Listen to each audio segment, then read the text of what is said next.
Chapter 798. Since the third young lady had spoken, Li naturally could not ignore her and shut Chongqing outside the door. "Come in." Li only glanced at Chongqing and said expressionlessly. Although he was a magnanimous man and did not mind what Chongqing had said to him, his expression was naturally not pleasant. He was having a good meal here, and this shameless outsider had the nerve to come over? Halfway there, he realized that the dumplings had run out. The dumplings made by 4 people were only enough for 4 people and 2 servant girls. With the addition of 1 more person, it was not quite enough. Turning back, he looked at Chongqing and said calmly, "The dumplings are out. Lord Chen, go and buy some more." You, as a dignified minister with the backing of the House of Duke, when had he ever been ordered around like this? Anger appeared on Chongqing's face. He was about to flare up when the third young lady waved her hand and said with a smile, "I'll ask Xiao Air to buy some. She just bought some and knows the place." "Let me go." Chongqing shook his head. Third young lady had personally made the dumplings. How could the fillings bought by a servant girl compare to the ones he had bought? He was just dissatisfied with the rascal's attitude. After glaring at Li Yi, he strode out. The third young lady took a few steps forward and looked at the 2 girls. She said apologetically, "I am a guest and made the decision without permission. I hope Zuamo and Ruoqing will not take it to heart." No. Ruoqing shook her head and said with a smile, "It's just an extra pair of chopsticks." In Li Yi's view, this was not just an extra pair of chopsticks. Every time Chen Chong, this arrogant fellow, saw him, it was as if he was talking through his nostrils. This made him very uncomfortable. However, in terms of rank, a 5th-rank official was 4 ranks lower than him. Who gave him this confidence? If she saw him walking around in front of her, this meal would lose some of its flavor. However, he did not want to make things difficult for the third young lady, so he shook his head and walked to the kitchen. Although they were eating dumplings today, they couldn't just eat dumplings. Other than the main course, they had to stir-fry a dozen dishes and make some soup. Not far from Willow Lane, there was a food market. The people of the capital had seen people buying meat stuffing, but they had never seen a mighty group of more than 10 people. The person at the head of the group was dressed in luxurious clothing, and his expression was not angry but dignified. One look and you could tell that he was a high-ranking official. To arrange such a large group to come to the market was just to buy 2 tails of meat stuffing. Heavens, am I seeing things? That person just now seems to be Supervisor Chen. Which Supervisor Chen? There's another Chen informant. The one from Duke Chen's residence. Yesterday, he brought a few dozen people to kick down the door of Ning Yuanho's residence. Impossible. What kind of status does he have? How could he come here to buy minced meat? How is it impossible? I saw him with my own eyes yesterday. As the crowd discussed, the butcher shop assistant was already leaning against a pillar in the shop. He couldn't stop himself from sliding down. Duke Chen, Supervisor Chen. These words were enough to make a commoner like him, who had never seen the world, go weak in the knees. Supervisor Chen naturally didn't know, and didn't care about the commotion on the street. At this moment, he was sitting around the table in the small courtyard.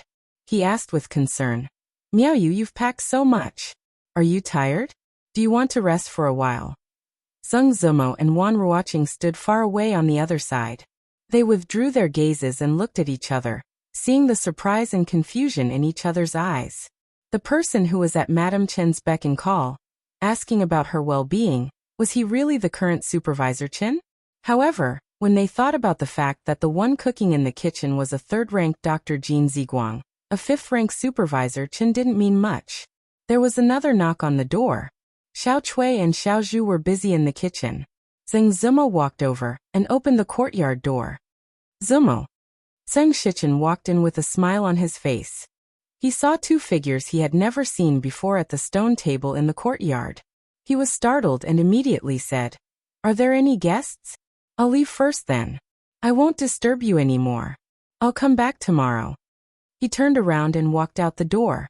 Only then did a voice come from behind him. "Wait a moment." Zeng Shichen turned around with a puzzled expression. "Is there anything else, Zumo?" Zeng Zumo looked at him with a hesitant expression. She quickly lowered her head and said in a small voice, "Since you're here, Let's have a meal before you leave. Seng Shichen turned around and looked around. When he found that he was the only one here, his body suddenly trembled. He pointed at himself in disbelief and asked, Me? Come in first. Zheng Zimo nodded and slowly walked into the courtyard. Okay. Seng Shichen stood in place for a long time before nodding. There was a trace of joy on his face as he strode in. The first 2 times he drank a cup of herbal tea, but this time he could even eat a meal. This speed of progress made him feel as if he was in a dream. Assistant Minister Zheng, why are you here? An extremely surprised voice rang out in front of him. Seng Shichen felt that this voice was somewhat familiar. When he looked up, he said in shock, Official Chen, why are you here? Seeing Chen Chong here, a trace of wariness flashed across his face. Almost subconsciously, he took a step forward and stood in front of Zheng Zimo. What are you doing? Chen Chong glanced at him in confusion, but the expression on his face quickly turned into one of schadenfreude. I only bought 2 ounces of stuffing. If you want to eat, go buy it yourself. Seng Shichen looked back. Seeing that Zheng Zimo was fine, he finally relaxed. When he turned back, confusion once again appeared on his face. What do you mean, Official Chen? Chen Chong glanced at him. What do I mean? If you want to eat, go buy it yourself. There's no extra here. He had long been dissatisfied with the fact that an official of the court was ordered to buy meat stuffing. If he could order around a 4th-rank assistant minister of the Ministry of Revenue, he would naturally feel better. Li Yi poked his head out of the kitchen and saw Seng Shichen standing in the yard. He knew that there was going to be another eyesore today. Zheng Zimo shook her head and said, I'll have Xiao Chui go buy it. Seng Shichen had already understood the ins and outs of the matter. After seeing Li Yi, his worried heart also relaxed.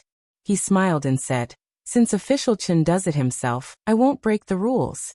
I'll go out for a bit and be back soon. Inside the market, the butcher had just walked out of the shadow brought by the official when he saw a customer walk in. Sir, what would you like to order? 2 ounces of meat stuffing, a middle-aged man in a dark robe said. The waiter wiped the cloth around his waist and said, All right, please wait a moment, sir. I'll cut it up right away. Assistant Minister Zheng, is it really you? Hearing the voice behind him, Seng Shichen turned around and saw the man walking in. He looked left and right and said in surprise, Censor Qi? Since last year, the censors of the Imperial Censorate especially liked to wear casual clothes and wander the streets. It wasn't strange to see a supervising censor in the market. Censor Qi looked at him in surprise. Sir Zheng, what are you doing? Seng Shichen smiled and said, Buying 2 ounces of meat stuffing to make dumplings. That Censor Qi's face revealed a look of surprise. He cupped his hands and said, I really didn't expect that Sir Zheng, as an assistant minister of the Ministry of Revenue, would be so thrifty. You must have come to this kind of place in order to sympathize with the people, investigate the prices of goods, and punish illegal peddlers, right? Ah. Seng Shichen's expression froze. Censor Qi was immediately filled with respect. When Sir Zheng was in charge of the Yamen, he still went deep into the people to understand the people's feelings. He is truly a role model for us officials. I will write a memorial tomorrow. Ministry of Revenue. Assistant Minister? Punish illegal peddlers? The butcher stood in a daze behind the stall. His face was pale and his body trembled. The meat stuffing in his hand fell to the chopping board, and he fell to his knees. He shouted, Sir, you have wronged me. I am only a worker. About the matter of raising the price of meat. He pointed a finger at the fat middle-aged man behind him. It was all done by my shopkeeper.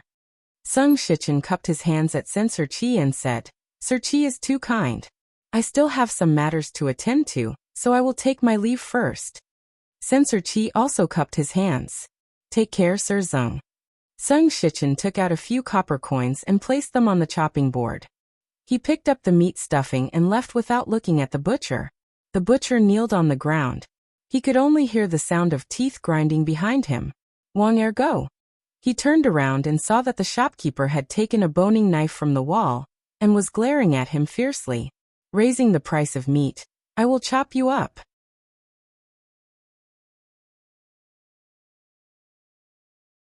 She hesitated for a moment before asking, "There?" Third Miss Chen shook her head and said, "It doesn't matter. Let them be. It will be more lively this way." She looked at the two women with a smile on her face and asked, "You must have known that child for a long time, right?" Sung Zumo was confused. "Which child?" Wan Ruoqing smiled and nodded.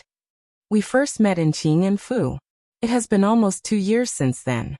While the three of them were talking about these things, a fragrant aroma gradually drifted out of the kitchen. Usually, there were only the four of them in the small courtyard. Most of their meals were at the stone table in the courtyard. If the weather was bad, they would eat inside the house. Li Yi would occasionally eat here, so it wouldn't be crowded with one more person at the table anymore, and it would be hard to sit down. As outsiders, Assistant Minister Zeng and Supervisor Chen could only sit at the stone table outside. This was a special seat for distinguished guests that Li Yi had specially arranged for them. After they sat down, Li Yi took a few bites and then stood up. "Everyone eat first. I'll go cook the dumplings." Wan Ruoqing stood up. "I'll go help. You guys eat, I can do it alone." Li Yi shook his head and walked toward the kitchen. Third Miss Chen's gaze moved away from the door and asked, "Does he often cook?" "He never cares about what outsiders say. When he was in Qing and Fu, he often cooked himself." Wan Ruoqing nodded and asked, "Is the food to your liking?" A gratified smile appeared on Third Miss Chen's face. "Even the imperial chefs in the palace are only so." The three of them talked for a while. After a while, Zeng Zimmel looked outside with some confusion and murmured, "Why isn't he back yet? I'll go and see." She got up and walked out of the courtyard, heading in the direction of the kitchen. In the kitchen, Li added a fire under the stove and washed his hands in a basin on the side. Then he picked up the bowl and ate the dumplings in the bowl one mouthful at a time. Let's call them dumplings for now.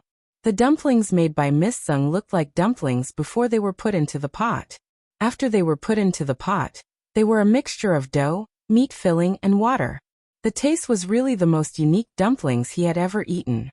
"Well done. We're all waiting for you inside, and you're actually stealing food here." A surprised and excited voice came from behind. Then Li Yi's wrist was grabbed by someone. Miss Zeng looked at Li Yi with a proud expression as if she had caught a thief who had stolen something. "What's stealing food? You're a girl. Watch your words." Li Yi was still holding the bowl in his hand. He said, "Don't move, be careful not to spill it." It was very rare to see Li Yi embarrassed. Miss Zeng raised her chin and said with a little pride, "You were stealing food, and I caught you. You still want to deny it?" Li Yi looked at her and said, "Please, stealing food is a matter of two people. One person can't do it." "Why can't one person do it?" Zeng Zimmel looked at him with some confusion. As soon as she said this, she understood what he had just said. Her face turned red, and she glared at him. She whispered, "Lecher. Don't worry about stealing food." Li Yi put down the bowl and said, "The dumplings are almost ready. Help me bring them in later." Zeng Zimmel walked to the front of the stove and said, "I want to eat the dumplings I made." "You made them?" Li Yi shook his head and said, "I threw them away. They are all scattered in the pot. How can I bring them up?" "You." Zeng Zimmel looked at him with some embarrassment. Those were the dumplings she had painstakingly made. Although they were not good-looking, it was still her first time. How could he? Her eyes inadvertently caught a glimpse of the bowl that Li Yi had placed on the side, and her expression was slightly startled. Of course, there were not dumplings in the bowl. The dough and meat were scattered, and there was no dumpling shape at all. The only one that was somewhat similar was a dumpling with 2 round ears, which she had made herself. "You." Her voice softened, and she lowered her head, not daring to look at Li Yi. Although she was a little flustered and bewildered at the moment, there was another kind of sweet and warm feeling in her heart. Li Yi took out the bowl and chopsticks, intending to rinse it with water again. He said, "Help me keep an eye on it. When the water boils twice more, you can put it into the pot." "Okay." Zeng Zimmel nodded and made a vague syllable from her throat. She stood on tiptoe and leaned over to look into the pot. When she made such a posture, her body would naturally bend down in an arc. This familiar arc made Li Yi's hand feel a strange feeling, and his mind couldn't help but recall the scene in the morning. When Zhang Zibo inadvertently turned her head, she saw that he was staring at a certain part of her body. Her body stiffened, and that part seemed to begin to become numb again. Her breathing was a little rapid, and she said angrily, "Where are your eyes looking?" Ahem ahem. Li Yi coughed dryly, looked at the pot and said, "It's about time, let's start the pot." Zhang Zibo's face was blushing. She looked back and whispered, "It's not boiling yet. It's not boiling yet. It's not bad." In addition to the dumplings, the dishes on the table were also very sumptuous. They were originally packed according to the number of people. Li Yi brought out the last bowl of dumplings and said with a smile, "Everyone try the taste first. Delicious." Xiao Chui ate a dumpling. Although it was scalded and kept sucking in air, her chopsticks had already reached out. Her eyes inadvertently glanced at Li Yi, and as if she had discovered something, she pointed at the corner of his mouth and said with a smile, "Li, did you secretly eat in the kitchen just now?" Splash! Hearing the words secretly eat, Zhang Zibo's wrist trembled, and the dumpling she had already picked up fell back into the bowl. In the courtyard, next to the stone table, Chen Chong picked up a dumpling, dipped it in vinegar, and took a bite. Then he was startled, raised his head, and asked doubtfully, "Assistant Minister Zhang, don't you feel that this dumpling is a little raw?" Chapter 800. I think it's okay. Seng Shichen shook his head. Although official Chen has some old grudges with Marquis Li, what sort of person is he? Why would he use such a method to take revenge on you? I think so too. Chen Chong nodded and swallowed the entire dumpling. Seng Shichen smiled. He picked up a dumpling, a smile on his face. But when he put it into his mouth, his smile froze. Swallowing with difficulty, Seng Shichen put down his chopsticks. He looked at Chen Chong and said, "Official Chen, this dumpling seems a little raw." A quarter of an hour later, the two returned to their original positions. Who would have thought that two high officials of the court would personally start a fire and boil water for a few half-cooked dumplings? Official Chen, your face. Haha, Assistant Minister Zhang is not much better. Let him be, we'll talk after eating. Seng Shichen picked up a dumpling, dipped it in vinegar and asked, "If I remember correctly, today should be third young Mrs. birthday. Why is official Chen not at home? Why is he here?" Chen Chong ate the dumpling and said expressionlessly, "After he was released from office, official Zhang did not return home. Was he observing the people, or?" He looked into the room and said in astonishment, "Could it be that Miss Zheng is Sir Tsung's illegitimate daughter who was left behind by the common people? Speaking of which, why do I feel that between Sir Tsung and her, there is actually... Official Chun, if there is nothing important in the future, do not come here." Seng Shichen interrupted him. He looked at him and said, "If there is something, official Chun is the minister of the imperial court and is very busy. Why would he need to come to this small willow lane? Don't you think so?" Chen Chong put down his chopsticks, his eyes narrowing. "Assistant Minister Zhang, what do you mean?" Seng Shichen put down his chopsticks and met his gaze. "I have a personal relationship with the former Assistant Minister of Justice, Zhao Guangyuan." The former Assistant Minister of the Ministry of Justice, Zhao Guangyuan, accepted bribes for personal gain, and is still imprisoned in the imperial prison. A dangerous light flashed in Chen Chong's eyes as he said in a low voice, "What does this have to do with what Lord Zheng said?" It's very normal for Lord Chen to not admit to this matter. After all, even Assistant Minister Zhao of the Ministry of Justice fell from power in a muddle-headed manner. He did not know that the person behind it was actually Lord Chen. Seng Shichen shook his head and said, "I have no other intentions in saying these words. I just want to tell Lord Chen." He looked into the room, and a hint of warmth flashed across his face. When he turned back, his eyes were cold. "Stay away from drunk ink." Chen Chong's eyes narrowed and he said word by word, "Seng Shichen, are you threatening me?" "I don't dare." Seng Shichen's expression had already calmed down. He saluted and said, "Lord Chen has the House of High Dukes behind him. How would I dare to threaten Lord Chen? It's just that Zimo is the only descendant of my big brother in this world. I can't let anything happen to her.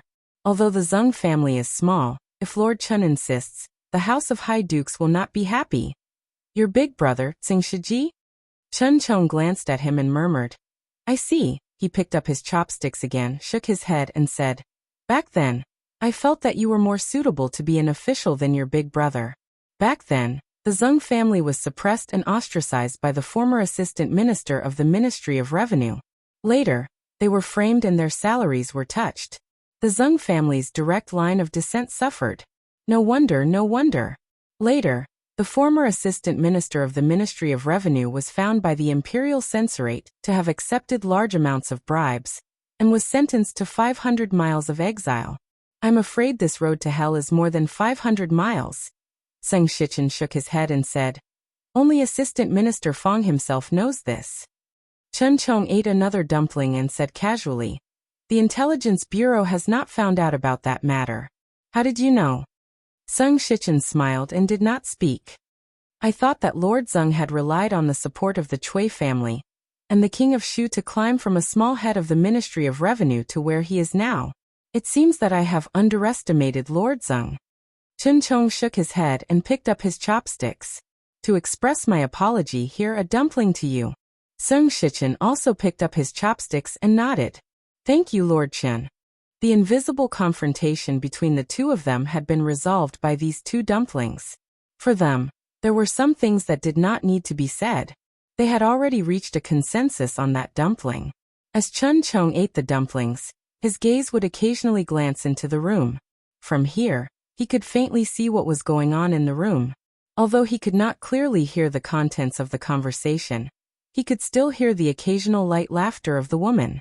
Chen Chong's gaze paused on the face of the white-haired woman. She was currently smiling and talking to the woman beside her. This kind of smile. How long had it been since he had seen it on her face? Even when he held a birthday banquet for her every year that would shake the entire capital in terms of grandeur and grandeur, even noble consort Chui's birthday banquet could not compare to it. He had never seen such a smile on her face. Of course, she often smiled, but that kind of smile made him feel even more sad. In the next moment, his gaze landed on the only young man in the room.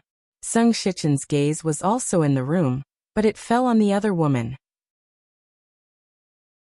Back then, the little girl who only knew how to follow behind him and call him second uncle, had already grown into such a person. In the past, Big Brother often grumbled at him, complaining that he had spoiled her too much, causing his daughter to treat him, this second uncle, more than her father.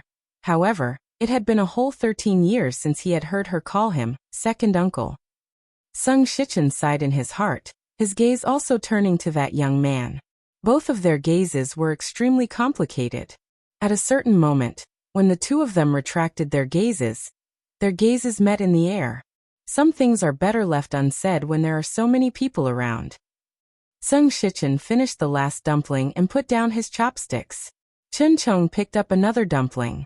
Assistant Minister Tseng, there is no harm in speaking. Lord Chen, what do you think are the chances of the King of Shu succeeding? Chen Chong's chopsticks were about to enter his mouth, but his body trembled when he heard this, and he put the dumpling back into the bowl. As both core members of the King of Shu's faction, it was very normal for the two of them to analyze the current situation and plan for the King of Shu. However, both of them knew that this time was completely different from the past. Chen Chong said in a low voice, when the King of Shu was in the capital, his actions had already bitterly disappointed countless supporters in the court. Those who were wavering probably also gave up on that idea. Zeng Shichen continued, in the future, the School of Mathematics will definitely be heavily relied upon by the court. Minister Qin has said many times that the Ministry of Revenue should recruit more talents from the School of Mathematics. However, in the School of Mathematics, there is no one from the King of Shu's faction. The person in charge is Prince Jin. After the accounts were checked, the King of Shu and the Cui clan's power in the court was almost completely wiped out. Their arrangements over the decades were destroyed in a day. The Cui clan's foundation was almost destroyed by foreign merchants. They could not interfere in the matter of the School of Mathematics, and they have lost the support of the people. Prime Minister Qin's attitude has been ambiguous recently. The most frightening thing is His Majesty's attitude. The eldest princess is temporarily in charge of the court, and the king of Shu is not allowed to return to the capital for noble consort Chui's birthday. But if the king of Shu is defeated and a new emperor takes the throne, what will happen to the Chen clan and the Zheng clan in the future? The voices of the two of them became softer and softer, and their expressions became darker and darker. In the hall, Li Yi brought over a bowl of longevity noodles that he had personally cooked. He smiled and said, "I wish you a happy birthday." This kind of birthday greeting was extremely hasty, but third Miss Chen's face was full of smiles. She took the small bowl from his hand and held his hand. She nodded and said, "Good, good." Chapter 801. Duke Chen's Residence. Although night had yet to fall, the entire Chen residence was filled with jubilation. The residence was decorated with lanterns and colored banners. Guests arrived and chatted with each other. Servants and maids walked among them, serving delicacies and wine. The atmosphere was joyous. To the Chen residence, today was even more lively than the New Year, Lantern Festival and Mid-Autumn Festival. This lowly official greets Lord Chen. Today there is only Chen Qing, not Lord Chen. Long time no see, congratulations on your promotion, Lord Chen. Today is my youngest sister's birthday, let's not talk about these things. Sit over there. Lord Qin, welcome. Cui Lu, bring Madame Qin to the ladies in the inner courtyard. The Chen family's status in the imperial court was not low, and it could even be said that it played an important role. This was not only because of Minister Chen's prestige and connections in the past, but also because the Chen brothers held important positions in the imperial court. One was a minister, and the other was now an official's attendant. Anyone who was invited to today's banquet more or less had the intention to curry favor with them. Chen Qing personally welcomed a few important guests, then turned around and frowned. What time is it? Why haven't third sister and second brother returned yet? A servant replied respectfully, Master, second master went out to fetch third miss a long time ago. I don't know why, but there has been no news yet. The banquet is about to begin. Send someone out to take a look. Yes. Chen Qing gave an order, and the servant immediately retreated and ran out of the mansion. In Willow Alley, third Miss Chen walked out of the courtyard and smiled at the two girls. I still have to thank you for your hospitality today. Sorry for the trouble. Wan Ruoqing bowed slightly and said, You are too polite. It is just a simple meal. Although it is simple, it is better than all the luxurious clothes and food. Third Miss Chen looked at Li Yi, who was standing at the back. After a long time she said, It is getting late. We have disturbed you for so long. We should go back. Be careful. Chen Chong helped her down the stairs and looked back at Li Yi. His brows were still furrowed, but there was no longer the intense hostility from before. Drunk Ink, I'm going back too. Seng Shichen smiled, then turned and walked towards the entrance of the alley. When this assistant minister of the Ministry of Revenue and Minister Chen parted ways at the mouth of the alley, they looked at each other again. After exchanging some information, they got into their respective carriages. In the courtyard, Li Yi and Zheng Zimo sat on either side of a stone table. Seeing this third young lady again today made his heart feel uneasy again. The Chen family had always been the most solid force of the King of Shu's faction. It was also a force that he and the eldest princess could not avoid in the future. However, the Chen family was different from the Cui family, the Yu family and the Qin family. The Li family owed third Miss Chen too much. Since ancient times, conflicts between factions had always been cold-blooded and heartless. However, if they really used unscrupulous means to achieve their goals, and caused her to suffer even a little more harm, even if their ultimate goal was achieved, they would never be able to live in peace for the rest of their lives. This matter needed to be discussed at length. Sung Zimo put a cup of tea on the table in front of him, looked at him and said softly, Are you still thinking about Mrs. Chen? Li Yi took a sip of tea and nodded slightly. She thought about it and said, This matter is not your fault. Li Yi shook his head. But it is still related to me. Feng's head had poked in twice from outside. Li Yi looked up and said, It's getting late, she nodded. Well, you can go back. I have a lot of things to do in the next few days. I may not have much time to come. Rui's due date was less than 3 months. Li did not intend to let the old lady and the other women take her to pray for Buddha's blessing all day. After a pause he said, "If there is anything urgent, send someone to find me. The new house is not far from here. You should know where it is, right?" Then, "Wait a minute." She was stunned and hesitated for a moment. Then she turned around and walked quickly back to the room. Soon she came out and handed something to Li, saying, "It's not good. It's not as good as Sister Ruoqing. If you don't like it, throw it away." Li looked at the baby clothes in his hand. It was indeed not as good as the one made by Ruoqing, but compared with the one she made before, it was like heaven and earth. Her needlework was just like her culinary skills. It was incredible that she could make such great progress in such a short period of time. It was enough to guess how much effort she had put into this area these days. "Let me see." Li grabbed her left hand, and sure enough, there were quite a few dark red spots on her white, jade-like fingers. This time, she did not struggle. Seeing his slightly distressed expression, a smile appeared on her face. The dull pain in her hand did not hurt so much. At the door of the room in the back, a figure had come out. Seeing the situation in the courtyard, he slowly retreated. Li was a little touched and angry. He sighed and said, "Don't be so silly in the future." She shook her head and said, "It's never wrong to learn more things. Besides, in the future, I have to do a few things for my child." "That's true." Li nodded and said, "But you have to be careful. No one is like you, hurting your hand when making clothes. Anyway, it's still early. If you do it slowly, there will be a lot of clothes. It will save me the trouble of buying them outside." She slightly lowered her head, feeling a little disappointed. Yes, the only thing she could do was to sew a few small clothes for him and Miss Lu's child. She subconsciously wanted to withdraw her hand from Li's hand, but he held it even tighter.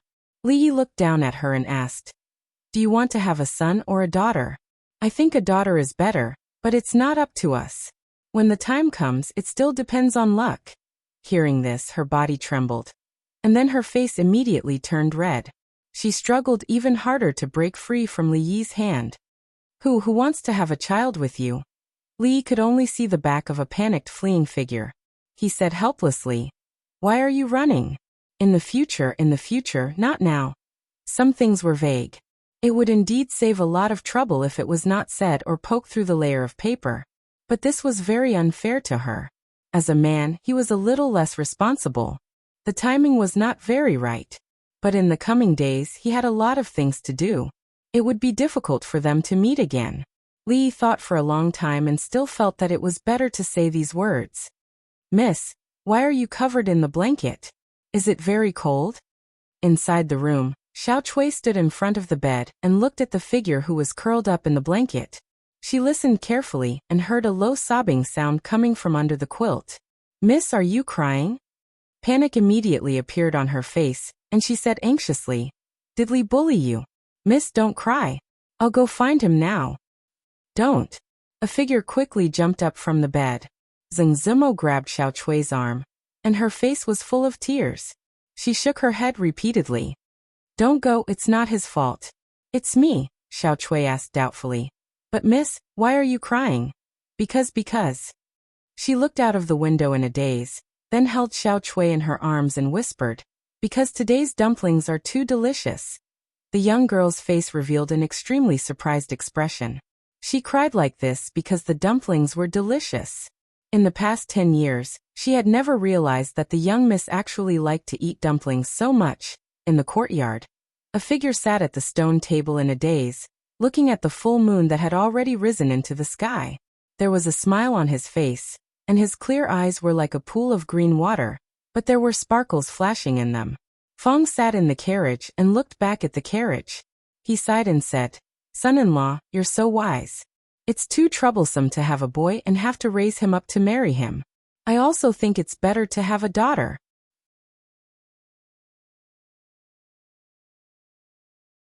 Chapter 802. Husband, you came back a little later than usual today. In the room, candlelight flickered. Li moved the wooden basin away, helped Rui dry her feet, and covered her with the quilt. Then he said, "I was indeed delayed by something today." He roughly told Rui what had happened that day. Rui leaned against the headboard and curled her feet under the quilt. She said, "Speaking of which, I haven't seen Mrs. Chun for a long time." Li sighed. He didn't know what to say for a while. "I'm just a woman. I shouldn't say anything." Rui looked at him and said, "But I think that in the future, no matter what happens to the Li family and the Chun family, we must treat Mrs. Chun well." Li nodded. The complexity of this matter couldn't be explained in a few words. He gently picked up Rui, laid her on the bed, and covered her with the quilt. He said, "It's getting late. Go to bed early, my wife." Rui nodded and closed her eyes obediently. "Good night, husband." "Good night." Li kissed her gently on the forehead. He walked over to turn off the light and left the room. The moon was very bright that night. There were lanterns hanging in the courtyard, so it wasn't very dark. Li took some desserts from the kitchen and a pot of grape wine. He sat at the stone table in the courtyard. He had cooked a lot today, but he didn't eat much. He was a little hungry now. He ate the desserts and drank the wine, thinking about something. Many things had happened these days. He needed to think about them from time to time. The most important thing was to find another job for old Fong. With a grandmaster like Su Lao by his side, his existence seemed a lot more unnecessary. Secondly, since the old emperor handed over the affairs of the court to the eldest princess, he really didn't care about anything. He moved to Hibiscus Garden with the empress, Yan Fei, and the others and retired early. According to the eldest princess, he actually asked the imperial guards to open up a vegetable garden in Hibiscus Garden. He had already planted the seeds himself. When spring came next year, he would be able to eat the vegetables he grew himself. Other than that, he played on the streets with Shaning and Yongning every day under the protection of a group of hidden guards. He led the dogs up the mountain to chase rabbits and set traps to catch pheasants. Of course, he didn't chase them himself. Li was starting to wonder if things really turned in the opposite direction when they reached an extreme. The old emperor had been working hard his whole life, but in his old age, he had completely let himself loose and neglected his duties.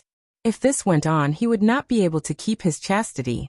However, after staying away from the affairs of the court, he went to bed early and woke up early every day. Even the frequency of his illness was reduced. Li didn't remind him too much about this.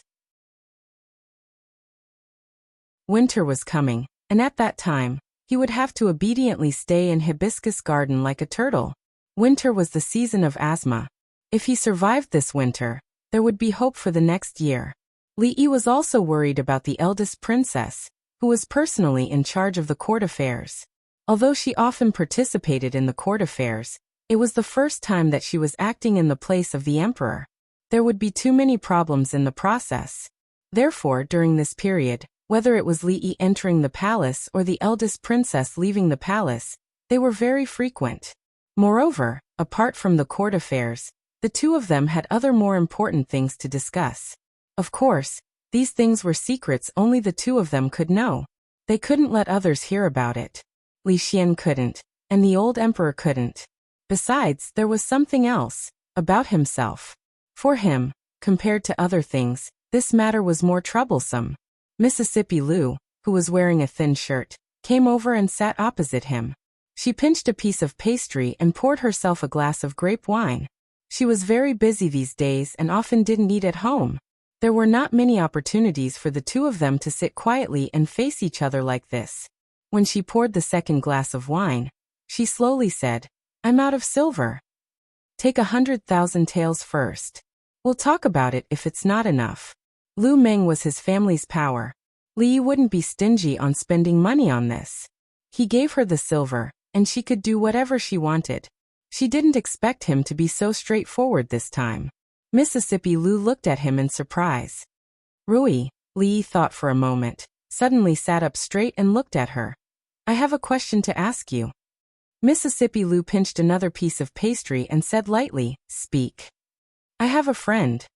Li looked at her and said seriously, "This friend of mine has encountered some troubles recently." Mississippi Lu looked at him calmly and waited for him to continue. Li looked at her and continued, "This friend of mine has fallen in love with a woman. That woman is very good, but he has a wife. His wife is very gentle and beautiful. He also loves his wife very much. This friend of yours, don't tell me his surname is also Lee? Mississippi Lou suddenly looked at him and asked. Lee nodded and said, "It's just a coincidence." A coincidence? This friend of yours, other than that woman, has a lot of women outside? Lee thought for a moment and counted with his fingers under the stone table. He shook his head and said, "Not a lot."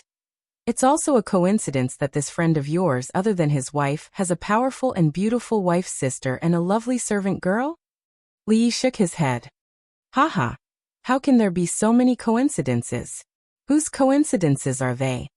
Mississippi Lou lowered her head and poured another cup of wine. She asked, "Are there any other questions?" "None." Lee stood up and turned to walk 2 steps. He then turned back and said, "The night is cold. Don't sit for too long. Rest early. Morning dew hall." After His Majesty left the palace, although Her Highness the eldest princess had been acting as the court's administrator, she did not live in the Hall of Diligent Government. Usually, the memorials sent by the Minister of Shangshu would be sent to the palace where she lived. You have to continue following up on the matter of papermaking, but I think it should be done soon. In 2 days' time. Lee spread out a piece of paper and wrote and drew on it. Lowering the price of paper is a good thing for the scholars of the world. It is also a sharp weapon to rope in the scholars. The Academy has already begun preparations in the various provinces. When the time comes, there will naturally be people who will publicize what you have done in the capital. Once these 2 things are done, it will almost be enough to win the hearts of the scholars of the world. Continue to send people to the Yu family every day. They will definitely continue to raise the price of paper. When the price reaches a certain level, they will definitely be tempted and start to stock up. Because if the Academy uses that price to buy their paper, the entire operation of the Academy will collapse. They will kill 2 birds with 1 stone. Of course, we will definitely not let them kill 2 birds with 1 stone. After the new cheap and good quality paper is released, the Yu family's paper mill will collapse and the paper they have in stock won't be sold. The Yu family. It just so happens that winter is coming. We won't starve to death with the Chui family. We will have company and won't be lonely. After listening to him, Emmingzi nodded, but her face showed some confusion. She looked at Li Yi and asked seriously, "Can I really do it?" Li looked around and moved closer to her. He said in a small voice, "Don't think about these things now.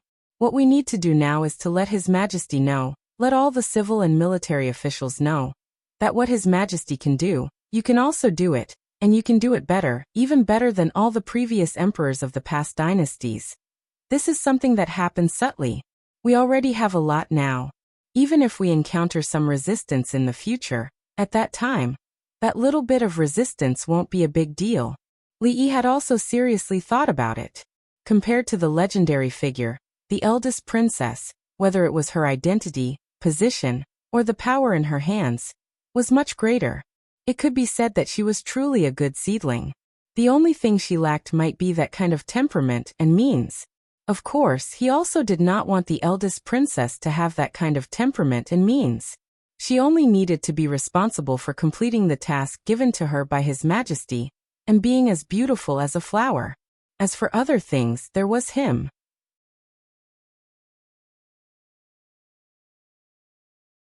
Chapter 803. Is the Princess Royal in?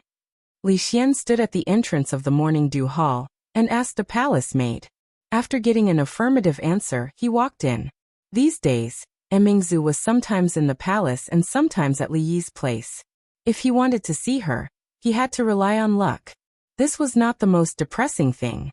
The most depressing thing was that no matter where they were, she and Li Yi always seemed to deliberately avoid him when they were talking about things.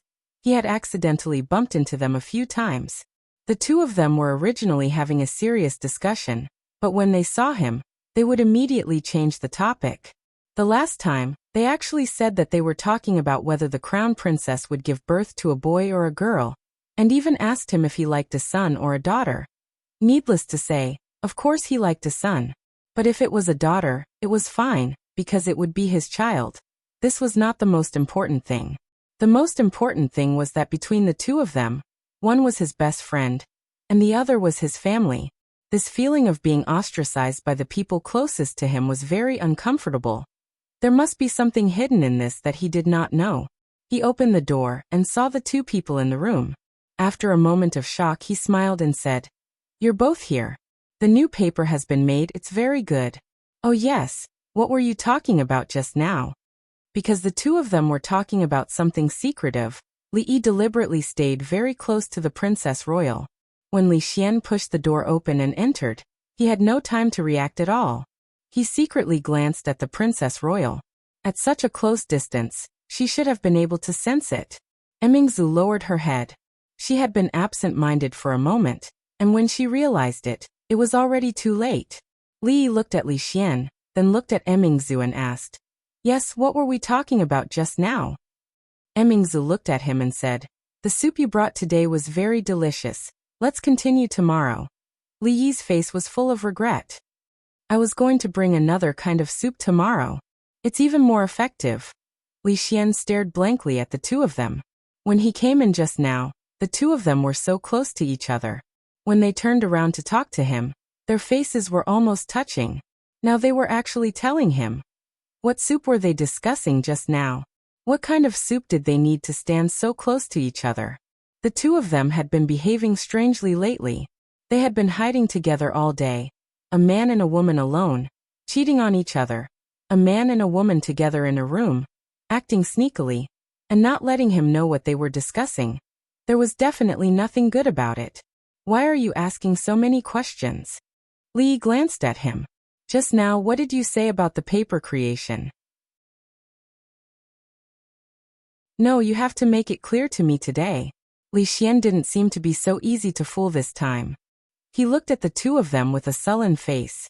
Originally, it was a matter of the three of them together. Suddenly, one day, he was pushed out. The three heroes of the capital had become the two heroes of the capital. This kind of feeling could not be understood unless one experienced it personally. Li Yi looked at him. He didn't know what to say. Of course, it was impossible to tell the truth. This was no small matter. Even Li Xian couldn't know about it. He couldn't even think about it in that direction. This reason was not easy to come up with in Li Xian's mind. He couldn't help but think about the various states between Li Yi and Emingzu over the past few days. Or rather, signs as well as their intimate appearance when he came in just now. At this moment, Li Yi and Emingzu seemed to have thought of something. One of them was stuttering, and the other was lowering her head in silence. A thought flashed through his mind. Could it be? He looked at the two of them suspiciously. Li Yi's heart skipped a beat. He couldn't have guessed this kind of thing. Mingzhu's face also showed a trace of unnaturalness. Li Yi's nervousness and Mingzhu's panic naturally didn't escape Li Xian's eyes. Seeing this scene, his heart was almost certain of his guess. He blurted out, "Could it be there's something going on between the two of you?" "Ah." Li Yi's expression froze. "What?" Mingzhu raised her head to look at Li Xian. Still pretending, still pretending?" Li Xian looked at the two of them with a face full of agitation. He had an expression that said, "Stop pretending. I knew it. There's definitely something going on between the two of you." Li looked at him in a daze. "No, you. When we were in Qing'an Prefecture, I knew that the two of you sooner or later. Don't mess around. Have you settled your wife? Have you settled your sister-in-law?" I've settled those two. And Uncle Huang. Emingzu is the eldest princess. It's difficult to settle the etiquette." Li Yi had never seen Li Xian so agitated. He couldn't even get a word in. Then he thought of something. He didn't have many opportunities to meet with the eldest princess, and he also had to be on guard against Li Xian at all times. What could he do to get past this hurdle and make him pay more attention in the future so that he wouldn't be so reckless? It seemed like there really was. So he held the eldest princess's hand and sighed. His face showed helplessness. "You also know that Emingzu is the eldest princess." He looked at Li Xian. His expression was slightly gloomy. "So if we want to be together, it's as difficult as ascending to heaven." Li Xian hurriedly said, "Don't be discouraged. You don't look like someone who gives up easily. Let's think of a way together. It should be possible." Li Yi's tone was sad. So, we can only be together for such a short period of time when we are discussing politics. Although it was hard to lie to him like this, he didn't have any conscience. But it was better than letting him know the truth. A white lie was worth forgiving. The eldest princess also understood his intention at this moment. She quietly let him hold her hand. In Li Xian's view, this was a kind of floating and sinking according to the man. Otherwise, with Mingzhu's temper, she would only hold a man's hand. It was impossible for her to hold his hand. I know. It's not easy for you. I'll leave now. Li Xian nodded fiercely to show that he understood. He turned and walked outside without any hesitation. Forget it. I still have business today. Li grabbed his arm and pulled him back. He asked, You just said that the paper has been made? Li Xian looked at them again and then said, It has been dried. The quality is really high and the cost is so low. Once it is launched, the Academy's problem can be solved. But he thought of something else and asked doubtfully, Of the two types of paper you made this time, one is of high quality and low price. It will definitely be recognized by the world, but the other, it is very soft. After you use ink, it will immediately permeate. You can't write on it, you can't draw on it, and you can't use it to wrap things. Why did you waste so much effort to make this inferior paper? Li glanced at him and said, Why do you care why I made this paper? Since it has been made, it must be of great use. Otherwise, what is it used for? To wipe my ass? Li Xian looked at him disdainfully. Vulgar. Let's not talk about this. Li looked at him and said, I've taught you the basic method of paper making. Now you have a certain understanding of the principle of paper making. You can use this knowledge to take a small step forward. How? Li Xian asked doubtfully. The paper for writing has been made. It shouldn't be difficult to make waterproof paper and fireproof paper. I'll give you 3 days. Is that enough? Li Xian's eyes widened. Waterproof paper and fireproof paper? Why? Is 3 days too short? Li thought for a moment and said, Then 5 days. 5 days is enough. If it's longer, I may not want to eat paper-wrapped fish so much. Li Xian shook his head vigorously. As the saying goes, paper can't contain fire. This paper will also become useless in contact with water. How can you make the 2 kinds of paper you mentioned? Haven't I already taught you the basic method of paper making? Besides, you are in the field of science. Don't say the word impossible so easily. Li walked to the door of the hall and seemed to think of something. He turned around and said, By the way, about me and Mingzhu. Don't worry, I won't tell anyone. Li Xian said in a daze. Then he counted with his fingers and said loudly, Also impossible is 3 words.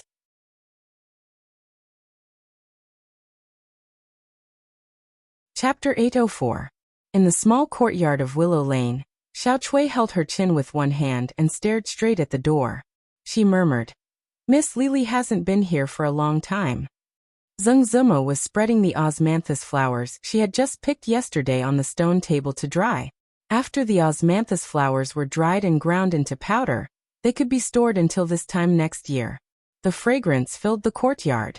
She didn't answer Xiao Chui's question. Instead, she moved the ones that had just been sun-dried to a place where the sun could shine. Miss. Xiao Chui stood up and trotted over. She asked, Miss, why aren't you in a hurry? What's the hurry? Zheng Zimo glanced at her and sat back down at the stone table. Why isn't Li Li here yet? The servant girl only felt that her young miss was really silly. She anxiously said, Did you two quarrel? Otherwise, why hasn't young Master Li come here for so long? Young miss, at this time you can't throw a tantrum. Young Master Li is such a good person. Okay. Zheng Zimo waved her hand and said, His wife is about to have a baby. He is taking care of it at home. Of course, he doesn't have time to come over. Don't think too much all day. Oh, so that's how it is. Xiao Chui nodded. Her heart finally relaxed. Zheng Zimo looked up at her and asked, What did you say about me just now? Petulant? I'm not. Xiao Chui ran over and shook her arm. Miss is the best. Wan Ruoqing, wearing an apron, came out of the kitchen and asked with a smile, Zimo, didn't you say you wanted to learn how to make osmanthus cakes from me? Come in. You. Zheng Zimo stood up and pointed her finger at Xiao Chui's forehead. Then, she turned around and walked quickly to the kitchen. Is it difficult to make osmanthus cakes? She was full of confidence before, but after walking into the kitchen, she was a little worried. Wan Ruoqing smiled and said, It's not difficult to make, but it's not easy to make it delicious either. Osmanthus powder, noodles, water temperature, kneading time, steaming time, and the size of the fire will more or less affect the taste. Ah! Zheng Zimo's eyes widened, and her face revealed a dispirited expression. It's over. I can't do so many things. Wan Ruoqing shook her head and said, As long as it's you who did it, it doesn't matter if it's good or bad. What are you talking about? Zheng Zimo blushed and said, I just want to learn and cook for myself in the future. All right. If you say it's for yourself, I'll make it for myself. Wan Ruoqing smiled and said, Although the process is a bit complicated, fortunately there is still a lot of time. After trying a few times, I will naturally be familiar with it. What do you mean I'm making it for myself? That's what I meant. Okay. I'll make it for you. But before that, I have a question to ask you. Why are you acting so mysterious? What's the problem? Say it. Does drunken Mo like boys or girls? Zheng Zimo was startled and immediately blushed. Seeing the teasing look on Wan Ruoqing's face, how could she not know that what they said that day had been heard by her? She said angrily, Good, you dare to laugh at me. She reached out to tickle the other, and Wan Ruoqing dodged and fought back. After a while, the two women were flushed. Zheng Zimo panted slightly and said, No more. Let's get started. Wan Ruoqing nodded, and a smile appeared on her slightly haggard face. However, in this smile, there was a hidden trace of loneliness, desolation, and sourness. Zheng Zimo, who was full of joy and sweetness, did not notice it. The maids of the Li family had been very frightened in recent days. They were specially assigned by the old lady to take care of the young madam, but it had been half a month, and they could only do things like wiping the table and sweeping the floor. The Marquis's care for young madam could be said to be meticulous. He was so meticulous that they could not interfere at all. He was so meticulous that other than cooking personally, he even chased them away from things like combing hair and washing feet. What made them sad and even a little frustrated was that the hair that Master Ho combed for the young madam was much more beautiful than theirs. Even the maids who were the best at this could not compare. For a woman, wasn't the happiest thing in life to marry a husband who was willing to spoil her, love her, and take care of her in every possible way? Even if this husband did not have any great ability, it was enough to help each other for a lifetime. And Master Ho could no longer be described as great ability. He had great ability. The youngest Duke of the Jing Kingdom, the youngest Minister of Golden Ziguanglu, and the most favored official of His Majesty. The more capable Master Ho was, the more precious the things he did for the young madam were. Their Marquis was far from being comparable to the group of coquettish, cheap and powerful nobles outside. All right, husband, there's nothing else for me to do here. Husband, please go back to your work. Inside the room, Rui looked at Li Yi and said helplessly, It's nothing. Li Yi shook his head and asked, Are you hungry? Do you want me to peel an apple for you? The Wang family of Luochuan just sent it over this morning. It's better than the offerings sent to the palace. Oh, you're not hungry? Then are you thirsty? The soup is almost ready. I'll go get you a bowl. I'm not thirsty. All right, then you rest first. I'll be in the courtyard. Call me if you need anything.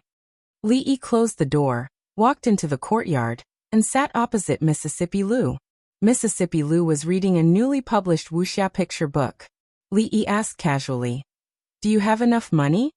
Mississippi Lu turned a page, and her eyes didn't move away from the picture book. She said, 100,000 taels is enough for a long time. My previous investment can be gradually recovered now, and I won't need so much in the future. After all, he was concerned about her. Her casual attitude was a bit too much. Li Yi frowned slightly, looked at her, and said, Hey Rui, when you speak, can you look at others? This is the most basic respect, right? Mississippi Lu was stunned when she heard this, and then nodded. She closed the picture book, raised her head, and sat up straight.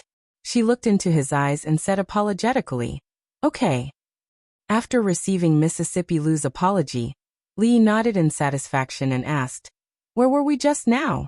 "Oh, Lu Meng's investment has paid off." Mississippi Lu showed an expression of interest. She looked into his eyes to show respect and asked, "Speaking of your friend with the surname Li, has his matter been resolved?" "What are you talking about? Don't always talk about others behind their backs." Li stood up and said, "There's something going on at the school. I'll go take a look. You stay at home and take good care of your sister." There was nothing going on at the school. As the vice dean and dean, Li Han would take care of all the matters at the school. However, he was still young, just over 11 years old. If the position of dean was really given to him, the old emperor and the court officials wouldn't feel at ease. Therefore, although he was now exercising the authority of the dean, he still had to wait for a few years to take over the position. There was a small grassy slope at the back of the school. In order to protect the lawn, neither students nor teachers were allowed to go up there. Of course, the dean was not included. At the back of the grassy slope, where they couldn't see, Li Yi and the eldest princess sat side by side. It was not an easy task to be in charge of the affairs of a country. Even a martial arts master had limited energy. She looked a little tired and didn't speak. She just crossed her knees and lowered her head, listening to Li Yi. The Yu family should also know that the paper price they offered can't be higher. If it's higher, your people don't have to agree, or it will be too fake. There's also news from the paper mill. They really have started to stock up. Let's wait a little longer. The word live that I told you last time. Li Yi only said a few words before he felt a slight weight on his shoulder. He turned his head and saw the eldest princess leaning on his shoulder. She had actually fallen asleep. Li Yi stared blankly for a moment, then sighed softly. It seemed that she was really tired. Whether this kind of life was good or bad for her, he didn't know. He didn't move again and let her lean on him. He looked at the sparkling lake in the distance and thought about something else.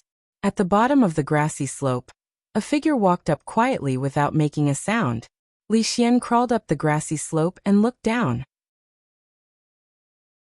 When he saw the figures snuggling up to each other, he nodded slightly and slowly climbed back down.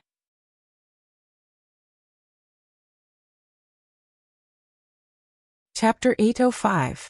The Academy of Sciences really can't make waterproof and fireproof paper. Li Xian looked a little haggard.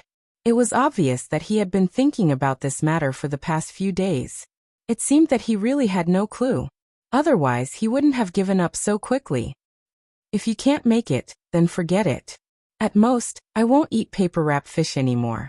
Li Yi shook his head and said, Emingzu is very busy these days. Keep a close eye on the paper mill, especially the method of making paper. Don't leak it. Also help to take care of the people from the princess's residence. Li Xian nodded and said, Don't worry, I'm watching. Speaking of Emingzu, Li Xian turned to look at him and hesitated for a moment before saying, I know it's not easy for you, but Emingzu is tired enough dealing with political affairs. You should control yourself and take care of your health. Li Yi looked at him in surprise and asked, What should we control? Anyway, just control yourself. Look at how tired she is. Watching Li Xian turn to leave, Li Yi shook his head and murmured, Strange. Fearing that he would forget, he reminded him again. Insist on visiting the Yu family. Got it. Li Xian waved to the back and walked out of the gate. The Yu mansion. A steward of the Yu mansion said to the middle-aged official sitting on the chair with a bitter smile, Sir, it's really not that we don't want to help. It's just that the paper mill of the Yu family just received a few big orders before the new year. We really can't spare any extra people.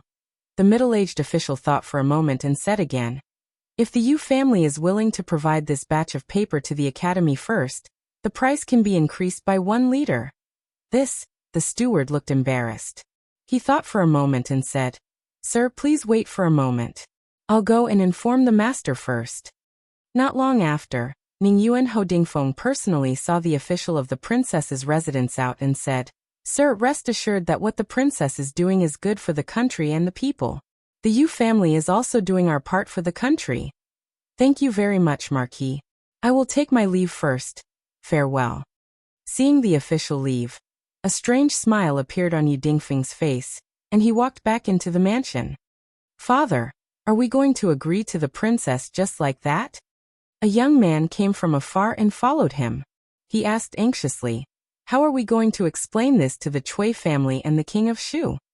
What do you know? Yu Dingfeng glanced at him and said, the demand for paper in the academy is so large that no one but the Yu family can afford it. Since they are offering such a high price, why don't we do it? If this large sum of money is used on this, I want to see how their academy will operate in the future. If their academy can't continue and we get the money for nothing, not only will noble consort Cui not blame us, but this matter will also be a great merit. The young man was startled for a moment before a look of reverence appeared on his face. Father is wise. Yu Dingfeng waved his hand and said, all right, stop flattering me. Tell me what's the matter. Nothing can be hidden from father. The young man smiled embarrassedly and said, third brother has been reflecting on himself in his room for half a month. Mother sent me to ask when. Don't mention that bastard to me. Hearing him mention this matter, Yu Dingfeng's face was filled with rage. If it weren't for that blind bastard provoking that person from the Chen family, that madman Chen Chong wouldn't have come knocking on their residence to denounce them. The Yu family had paid a heavy price to settle this matter, and even now, he still felt his heart ache when he thought about it. I said 1 month, so it's 1 month. Not a day less, not even an hour less. Yu Dingfeng said with a sullen face. He then asked, have you found the prostitute from that day? The young man lowered his head and said, not yet. When I found the brothel, I heard that she redeemed herself on the same day and left. As for where she went, I don't know. Yu Dingfeng's face became even more sullen. Even now, if he still did not know that the Yu family had been schemed against, he would not be fit to be the head of the Yu family. Half a month ago, after listening to the bodyguard's detailed account of what had happened that day, he realized that the appearance of that woman and the words she had said were all meant to lead that unfilial son into a conflict with that person from the Chen family. That was why Chen Chong had come knocking on their door. It was clear that someone had schemed against the Yu family from behind. Although he did not know who the mastermind was, he had to settle this score with the Chen family sooner or later. Originally, after knowing the identity of the other woman in the cloth shop that day, he still had many misgivings. After all, the youngest golden Ziguanglu of all the dynasties was not a person who was easy to get along with. Fortunately, after so much time had passed, that person had not made any moves. Perhaps, he had already forgotten about this matter? Yes, he must have forgotten about it. When Li Yi walked out of the School of Mathematics, Li Xian chased after him, and asked after listening to him, has the Yu family agreed? Li Xian nodded and said, they just agreed. Should we release that paper now? No hurry.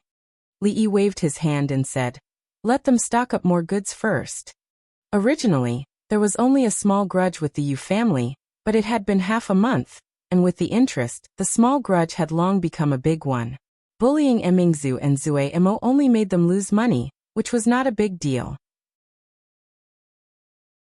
After all, although the money was gone, at least the people were still there. When passing by a brothel, he asked Su to stop the carriage. This brothel was the core of all the brothels in the capital. Usually, all the matters of the brothel would be gathered here. If Ruoqing was not in Willow Lane, she would be here most of the time. County Marquis Li? When walking into the brothel, a voice came from behind. Li Yi turned his head and looked at the middle-aged man who came in from outside. The middle-aged man in luxurious clothes took 2 steps forward, smiled and said, it's really County Marquis Li. Li Yi's eyes swept over the man behind the middle-aged man. Then he looked at him in confusion and asked, you are?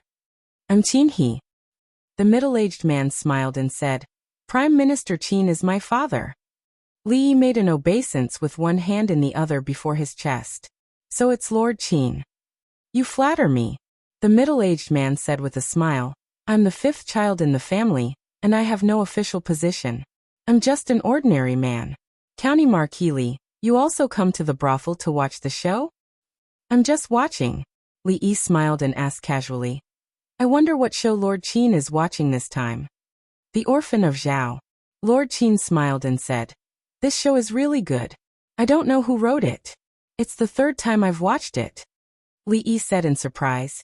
It turns out that Lord Qin likes to watch this kind of show of enduring revenge. Lord Qin shook his head with a smile and said, I'm just watching, just watching. Li Yi chatted with this fifth master of the Qin clan for a while before the latter entered a railing. Li Yi stood outside for a moment before withdrawing his gaze and walking towards the small building inside with familiarity. Inside the small building, there were several women busy. Seeing Li Yi come in, they hurriedly got up and saluted. Young master, are you looking for Miss Ruoqing? She's upstairs. Li Yi nodded to them with a smile, walked up the stairs, and gently knocked on the door of a room. Come in. When Li Yi pushed the door open and entered, Wan Ruoqing was writing something at the desk. Without raising her head, she said softly, recently there have been 2 new shows, and the repertoire needs to be rearranged. The costumes should be ready soon, and I'll go and urge them tomorrow. The 2 brothels in the east of the city are a little understaffed and need to be transferred. You're here. There was no sound coming from the door. She raised her head and glanced at it. After a moment of surprise, she immediately stood up. Li Yi walked over slowly and said, You don't have to personally arrange these trivial matters. The people below can also do it. Wan Ruoqing smiled and said, I have nothing to do, so I'll just do what I can. How many times have you said it, but you've never listened? Li Yi looked at her, shook his head, and said helplessly. When talking to her, she had always been so gentle and soft. She was truly a woman as gentle as water. No matter how impetuous he was, he could quickly calm down after spending a short time with her. When he passed by here, he came to see her and talked about some things about the brothels.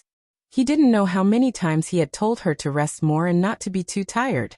Then he refused her offer to send him downstairs and left. Above the small building, a gentle gaze, through the window, watched him walk out of the brothel, and stopped at the place where his figure disappeared.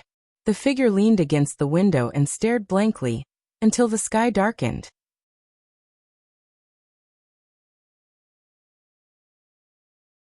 Chapter 806. In the hibiscus garden. The warm sunlight shone on the square in front of a palace. Jing Emperor was basking in the sun while rocking his chair comfortably. He smiled as he looked at the children who were playing and running in front of him. It was not until he was tired that he yawned and asked, How's the matter at the academy? Standing in the sun like a pole, motionless for half an hour, the figure finally moved and said, Although His Highness is busy with government affairs every day, he has never neglected the matter of the academy. Now the academy in the capital has already started construction. The 5 states near the capital have also begun the construction of their respective academies. However, His Highness seems to have encountered trouble in another matter. Changde said a few words, and Jing Emperor frowned slightly. The Yu family? Changde nodded and said, I am afraid that the Cui family is behind the Yu family. After all, if the academy is really implemented, in the long run, it will shake the foundation of the aristocratic families. The imperial court's paper shops are distributed to various yamens. They can't take out too much to give to the academy. The Yu family is indeed a problem. Jing Emperor thought for a moment and asked, How did Emingzi deal with it? His Highness sends people to discuss with the Yu family every day. It seems that they have just reached an agreement, but the price is a bit too high. Jing Emperor looked puzzled and murmured, This is not like Mingzhu's style of doing things, and it is not like that boy. What is Li Yi doing recently? His wife is about to give birth. These days he has been attending to her. What a good-for-nothing guy. Jing Emperor waved his hand and said, The scenery in the hibiscus garden is pleasant, and the weather is good today. Go and call the 3 of them over. I haven't seen them for a long time. The arrogant Lolita, who was approaching from behind, immediately gave up the idea of scaring her father. She hurriedly ran over and asked, Father, is teacher coming over? Jing Emperor nodded and said, Father is busy today. Shanning just said that she wants to go out to play. Just bring more guards. Remember not to make trouble. When did she say that she wanted to go out? After getting a positive answer, the arrogant Lolita said in a sweet voice and immediately ran back. Emperor Jing asked in confusion, Where are you going? I didn't even wash up this morning, so of course I have to dress up and change my clothes. By the time her voice could be heard, she had already disappeared into the back of the hall. When did this child become so vain? Emperor Jing said doubtfully. He waved his hand and said, ask the catering company to prepare today's banquet. Just as Li Yi was about to leave, a eunuch came to his door and said that His Majesty had summoned him to Furong Garden. After finding out the cause of the matter, he learned that the eldest princess and Li Xian had also been summoned, so he didn't think too much about it. In any case, he also planned to enter the palace to discuss matters with the eldest princess, so going to Furong Garden was a bit closer. The net had already been cast. After all these days, the fish had already entered the net. It was time to reel in the net. You of all the surnames, it had to be this one. The family was unfortunate. The family was unfortunate. When he went out, Fong ran over from a distance and said, son-in-law, where are you going? I've finished the things you gave me a few days ago. Li Yi was surprised and said, so fast. Fong nodded and said, next time you can leave these small things to others. These days I didn't even have time to take care of the shops in the city. All right, get in the car. Li Yi waved his hand. These days, without Fong, it was much quieter. However, he couldn't let him keep doing those unimportant chores. He only hoped that he could sum up the experience and learn from it. When he arrived at Furong Garden, Li Xian and the eldest princess had not arrived yet. Seeing that rocking chair, Li felt a little distressed. The ruler of a country came to snatch a rocking chair in broad daylight, and didn't even get a tael of silver as compensation. Was there still law in this world? The old emperor lay on the rocking chair and asked directly, what are you going to do about the academy? What about the academy? Li Yi was surprised and said, isn't it always the eldest princess who deals with the academy? I don't know. Emperor Jing glanced at him and said, all right, Mingzu is a straightforward person. How could she think of such a sinister idea? Don't think that I don't know that it's all your ideas. Last time in the Imperial Garden, I heard everything. I'm sorry, I forgot. Li Yi smiled awkwardly and then said doubtfully, Your Majesty, you were just talking about the academy. The academy has been doing well recently. Nothing has happened. Emperor Jing frowned and said, then the Yu family. Li Yi looked puzzled and asked, which Yu family? Ning Yuan Ho. Emperor Jing had just opened his mouth when he saw Li Yi's expression.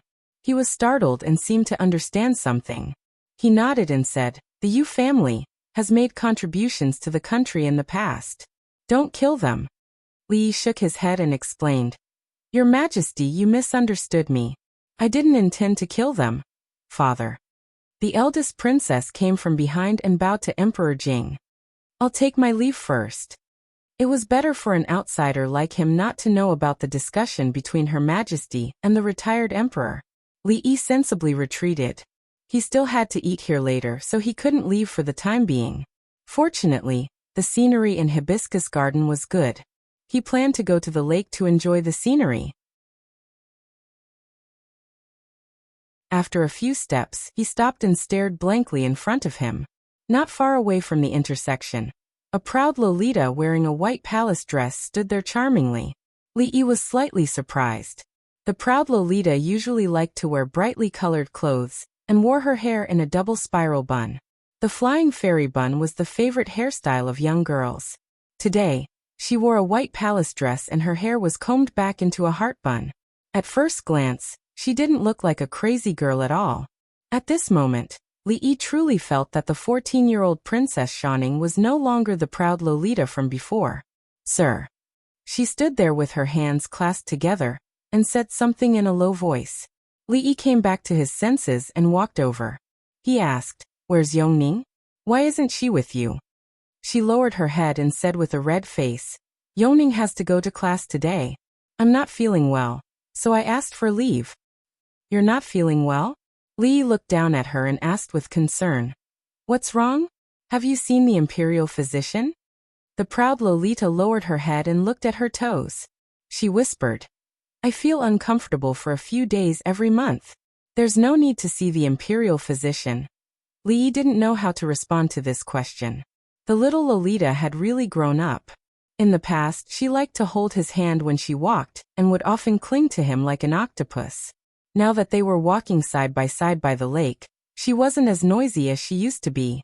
She became exceptionally quiet, which made Lee feel a little uncomfortable. Sitting on the lawn by the lake, the proud Lolita softly talked about some interesting things that happened to her in the academy. For example, no matter what kind of chess they played, she had no match in the academy. Another time, when the mathematics teacher punished her friend, she asked Li Han to come up with a few questions to ask the mathematics teacher. In the end, the female teacher didn't come to class for 3 days. Li Xian and the eldest princess walked over from afar. Li Xian looked at the two of them and squatted down. He said, "Bing Ning, come with Brother Xian. Brother Xian will give you something fun to play with." Brother Xian, I've grown up. I don't play with those things anymore." Although the proud Lolita was unwilling, she was still dragged away by Li Xian. Li lay comfortably on the grassy slope. Below him was a small lake. The lake water was dark green. The wind blew from the surface of the lake, bringing a refreshing coolness. This kind of weather was actually very suitable for barbecues or picnics. It was a pity that the old emperor had already arranged a banquet. Emingzi sat beside him. She bent her legs and looked at the lake. She seemed to be thinking about something, and her gaze was slightly absent-minded. Li Xian walked over from afar and said, "I'm afraid that the two of you will attract suspicion if you're alone. It'll be better if I'm here."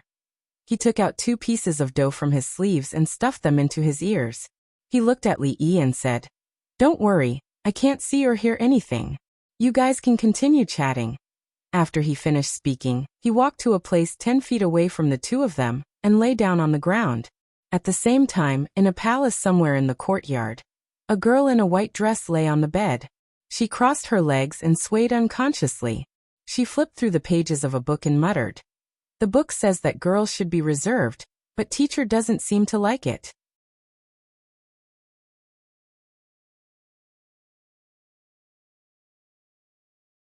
Chapter 807. Being an emperor was actually very difficult, and being a diligent emperor was even more difficult. The old emperor was very diligent in political affairs, so his health was deteriorating day by day. Her Highness was a rare young expert in the world, but she had only experienced the Empress mode for a short period of time, and she was already so tired. There were many reasons for this. It was the first time she held such power in her hands, and she was not used to it. She did not know how to use it. First, some people in the court deliberately made things difficult for her. Second, they submitted all the big and small matters to her. Third, they encountered problems that they could not solve, so they submitted them all. With her serious personality, she could not pretend that she did not see it. In the long run, even an Iron Man would not be able to withstand it. Li Yi lay on the grass, his hands behind his head, and adjusted to a comfortable position. He said, "This can't go on." Emingzi tilted her head slightly and looked at him. "You have to build your own team. There are many things that you do not need to deal with personally. The burden of a country is all on you. Even 10 of you, 100 of you, would not be able to handle it." Emingzi looked at him and said, "It's not that I have not thought about this, but the relationships between the 3 provinces and 6 ministries are complicated. What kind of people should I choose? Of course you need to know everything." Li Yi thought for a moment and said, "The capital governor, Dong Wenyuan, Magistrate Dong's character and ability. You should be able to trust him, right?" Emingzi nodded and said, "Magistrate Dong was personally promoted by my father. He is an honest and upright official with outstanding achievements. He has his own unique views on court affairs, and his character and ability are naturally trustworthy." Assistant Minister of the Ministry of Appointments, Li Mingzi, what do you think? Emingzi looked at him in surprise and asked, "Isn't Li Mingzi your second uncle?" External promotion does not avoid enemies, internal promotion does not avoid relatives. Have you heard of this saying? Li looked at her and said righteously, "Although he is my second uncle, his work as an official is commendable and can be of great use. What do you think?" "That's true." Emingzi nodded and said, "If that's the case, then Assistant Minister of Revenue Tsing Shichen's ability has always been outstanding. If there are no accidents, It is very likely that he will take over the position of Minister of Revenue in the future. How about? Li straightened his body and sat up. The Ministry of Revenue's Qin Darren is still here. Why did you find an assistant minister? Emingzuli explained. Master Qin is in charge of the entire Ministry of Revenue. He can't leave easily, so he can only choose from the people below him. Isn't there another assistant minister? You have a grudge against Assistant Minister Zeng? What enmity could there be between us? Zeng Shichen, his character is questionable. Let's choose another assistant minister. Li Yi pursed his lips and said, besides, we don't avoid enemies and relatives. Even if we do have any enmity, it won't affect this matter. As an outsider, he ran to Willow Alley all day. Sometimes, before it was time for the yamen to open, he would still be there. This kind of person who came to work early and left early, had no organization or discipline, and only wanted to muddle along. Could he take on a big responsibility? The other assistant minister of the Ministry of Revenue hasn't made any contributions in many years. Emingzuli nodded and said, then I will consider the candidate for the Ministry of Revenue. Li Yi thought about it and said, also, what do you think about the Wang family of Luochuan? Let me interrupt. Li Xian, who was lying on the other side of the grass, rolled over and said, the Wang family has always been loyal to the emperor and patriotism. Naturally, they are trustworthy. Saying this, he turned over again. I'm done. You can continue. Needless to say, the Wang family. In addition, one person must be selected from each of the 6 ministries. The Hall of Governmental Affairs, the school. These places also need to select some people. Based on the principle of not avoiding enemies and relatives, the 2 of them excluded all the officials of the King of Shu. The selected officials were either outstanding or had relations with the princess's mansion, and were trustworthy. After going through these names in his mind, Li Yi said, as for the Ministry of Penalty, there won't be any problem if Lu Yi takes care of it. By the way, the magistrate of the capital city, Lu Dayo, is also a rare talent. Emingzuli nodded and said, indeed, Magistrate Lu is very meticulous. The affairs of the academy are complicated, and ordinary people can't handle it. If I hand it over to him, there shouldn't be any mistakes. Achoo! The magistrate of the capital city, Lu Dayo, turned his back and sneezed. Then he turned his head and rubbed his nose. He picked up the chopsticks again and said to Mrs. Lu, boil some ginger soup for me later. I was busy until midnight yesterday. I'm afraid I caught a cold. Madame Lu glanced at him and said in a resentful tone, so you still know to work until midnight? Ahem. Magistrate Lu coughed twice, which meant that the child was still there and they shouldn't talk about these things. When he was about to pick up some food, he noticed that his daughter, who was sitting across from him, was looking at him, then at her mother, then at her older brother. Finally, she took out the small mirror that she had spent dozens of taels of silver to buy from her bosom, and looked at herself for a while, muttering something to herself. Magistrate Lu frowned and knocked on the table, asking, what are you muttering to yourself instead of eating? After coming to the capital city, he was particularly strict with his children. Fortunately, both of them didn't let him down. His son had excellent grades in the arithmetic college, and his daughter was also one of the best in the women's college. Therefore, his tone of reprimand at this moment was not very strict. The girl said with a smile, both father and mother have single eyelids. My brother and I also have single eyelids. We are both born by our parents. Magistrate Lu was stunned and said with a sullen face, what single eyelids and double eyelids? What nonsense are you talking about? How can you and my brother not be born by our parents? It was said in the science class. The girl said with some pride. Young Mr. Qin said that if both parents have single eyelids, their children will also have single eyelids. If both parents can't distinguish between red and green, their children can't distinguish between red and green. Nonsense. Magistrate Lu ate a mouthful of rice and said, Prince Chung and Princess Chung can't distinguish between red and green, but the little commandery princess can also distinguish between red and green. The reason why he was so clear about this matter was that a scandal happened in Prince Cheng's mansion 2 days ago, which was discussed in the capital city. For some unknown reason, Cheng Wang, who had always been known for his honesty, actually acted against Cheng Wang Fei in his fu, and even chased her back to her paternal home. He had also heard some rumors that said that Cheng Wang's daughter wasn't his own. The little commandery princess dropped out of school 2 days ago. The girl looked at him, stuck out her tongue, and said in a small voice, I don't know why she suddenly dropped out. I have one less person to talk to in the college. Magistrate Lu was stunned for a moment, then waved his hand and said, even if it's not distinguishing between red and green, it's really like this. What does single eyelids and double eyelids have to do with whether or not they are biological? It's just nonsense. If you don't believe me, I'll give you an example then. At a certain point, Magistrate Lu's body suddenly shook and his voice stopped abruptly. No. The girl shook her head and said, young Mr. Qin said that if the parents have double eyelids, the children may have single eyelids. If the parents have single eyelids, the children can't have double eyelids, unless, Magistrate Lu's face was pale and his body trembled.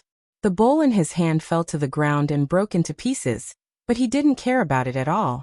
He slumped on the chair and murmured, impossible, this is impossible. Master, what's wrong with you? Seeing this scene, Mrs. Lu was so scared that her face turned pale.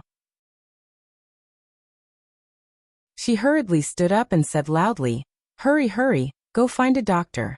I'm afraid the master has a stroke. Magistrate Lu climbed up from the chair, looked at his daughter and asked, do all the students in your women's college know about this? No, they are all unwilling to take the science course. Only a few of us. The girl said with some regret. Young Mr. Qin said that this was all said by Marquis Li. It's not written in the book. No one wants to listen, so she won't teach it in the future. Magistrate Lu had already sat back in the chair. His face was a little better than before, but he still couldn't help murmuring, this is impossible, this is impossible.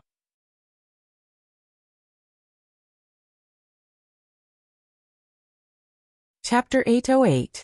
A good meal turned out like this. The young girl felt uneasy. She timidly walked over and whispered, Father, what's wrong? Oh, nothing. County Magistrate Lu calmed down. He waved his hand and said, nothing. Don't spread rumors about Prince Cheng's little princess. Single eyelid, double eyelid. Don't mention it again. The young girl nodded obediently. I know. Everything that happened just now seemed to have been brushed aside so easily. You guys eat. I have something to do and have to go out. County Magistrate Lu stood up and walked out after saying that. When he walked to the door, he stopped and asked, oh, you just said that these things were taught by County Marquis Li. Which County Marquis Li? Which County Marquis Li? The one my father always talks about. Okay, I got it. County Magistrate Lu waved his hand and said, you guys eat first. I'm leaving. He quickly walked out of the door. When he crossed the threshold, he tripped and almost fell. Young master, what's the difference between the food rewarded by the emperor and the food outside? In the carriage, Fong looked inside and asked curiously. Li Yi leaned against the carriage and said lightly, you want to know? How about taking you with us next time? That's too embarrassing. Fong rubbed his hands and asked, when is the next time? Li Yi waved his hand. Nothing special. The skills of the imperial chefs in the palace are almost the same as your wife's. Fong curled his lips and said, young master, don't lie to me. The imperial chefs are the best chefs in the world. How can they be a chef in the palace if they don't have skills? Li Yi glanced at him. Why do you think the little princess and the emperor always like to eat at our house? Old Fong froze for a moment, then immediately lost interest in the emperor's food. He turned his head and suddenly asked, young master, we're almost at Willow Lane. Do you want to go in and sit for a while? Since you're here, sit for a while. Li Yi nodded and got off the carriage. Watching him walk into the alley, Fong comfortably leaned against the carriage. He let out a long sigh and said, I'm so tired these days. It's better to follow the son-in-law. The sloppy old man, who had been sitting at the side with his eyes closed, suddenly opened his eyes and asked indifferently, do you know why your son-in-law didn't let you follow him these days? Fong glanced at him and said, because the son-in-law has other, more important things for me to do. Because you talk too much. After the sloppy old man finished speaking, he closed his eyes again. You are jealous. Fong glanced at him from the corner of his eyes and ignored him. He was really exhausted from the past few days. While his son-in-law was being affectionate inside, he should take a rest first. Not long after he closed his eyes, he heard footsteps coming from the front. Fong opened his eyes and asked in surprise, Young master, why are you back? There's only Xiao Cui at home. Li got on the carriage and said, Let's go back. Fong waved his whip and started the carriage. He turned around and asked curiously, Young master, I have a question. Okay. If you're really curious about what the emperor usually eats, I'll bring some back for you next time. Not this. Fong shook his head and asked curiously, Miss Sung. Miss Sung doesn't need to say anything. Miss Wan. Young master. What do you plan to do? The sloppy old man, who was resting with his eyes closed, opened his eyes. After glancing at him, he slowly closed them again. The carriage was silent for a long time before a voice came out. Fong, recently Lu Meng's side is a bit short on manpower. The carriage stopped in front of the new residence. Fong jumped off and said, Young master, I'll go back and pack up. I'll stay in the league for a few days. Forget it, Lu Meng, don't go. You'd better stay with me. Li Yi waved his hand and said, I didn't eat much at Hibiscus Garden. Go ask the kitchen to cook a few dishes and take out the jar of wine you've been hiding. Young master, where am I? Go quickly. Although he did not know why the son-in-law asked him to go to the Lu Meng to help, and changed his mind so quickly to him, these two things were very interesting. There was no difference. However, he felt sorry for the jar of wine. It was really good wine. It was more mellow than the strong wine made in his workshop, but it was less chewy. He only hoped that the son-in-law could leave a few mouthfuls for him. However, thinking of the young master's tolerance for alcohol, he immediately felt relieved. When the young master moved to the city, he naturally bought a house nearby. He went home and found the jar of wine under the bed. When he brought it back, he saw someone pacing back and forth at the entrance of the residence. After taking a look, he strode over and patted him on the shoulder. He smiled and said, Hey old Lu, you're here to see my young master? County Magistrate Lu was already preoccupied. When he was suddenly patted on the shoulder, he was almost scared out of his wits. When he saw the person who came, he patted his chest and said, Brother Fong, is Sir Li home? Yes, I just came back. It was not easy to meet an acquaintance from the Qing and government in the capital. Fong put his arm around his shoulder and said, Come, let's go in together. Brother Fong, please let me know. What's there to tell? We're all on the same side. No need to be so polite. Sir Lu came at the right time. Li pointed to the table and said, Sit. Fong, go get another pair of chopsticks for Sir Lu. County Magistrate Lu hurriedly waved his hand. Sir Li, no need, I've already eaten at home. If I tell you to sit, then sit. Stop talking nonsense. Fong pushed him into his seat and quickly brought 2 pairs of chopsticks from the kitchen.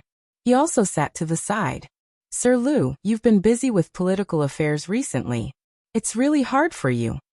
You're welcome, sir. This is my duty. After the two chatted casually for a while, the dishes and wine were all served. Seeing County Magistrate Lu's pale face and absent-minded appearance, Li wondered, Sir Lu, you came here today because something happened in the academy? Is there someone in the court who dares to stop you on the matter of the academy? No. County Magistrate Lu hurriedly shook his head and said, I came here this time because I have something to ask you, sir. At this moment, Li was a little curious. He poured a cup of wine and said, Sir Lu, please say it. County Magistrate Lu thought for a while and said again after a moment, Sir Li, I have a friend. Pfft, this excuse was really old-fashioned.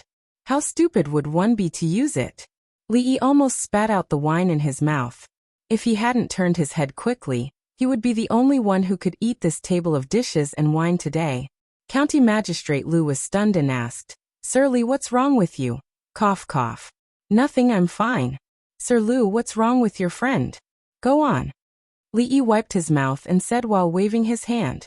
County Magistrate Lu nodded and said, I have a friend. He and his wife both have single eyelids. but their child has double eyelids. Li put down the wine cup that he had raised and stared at County Magistrate Lu blankly. To be exact, he stared at County Magistrate Lu's eyelids. Well, single eyelids. Are you sure, Sir Lu? Sir Lu's friend and his wife have single eyelids, but their child has double eyelids. Is it because of a wrinkle or something? County Magistrate Lu shook his head and said, It shouldn't be. What should it not be? Is it true or not? County Magistrate Lu thought for a while and nodded. It can't be wrong. Li suddenly smiled and pushed a plate of vegetables in front of him, saying, Come, come, come. This matter is not urgent. Lord Lu, eat more vegetables. It's almost winter, and there aren't many vegetables outside. Lord Lu, when you go home, you can bring some more?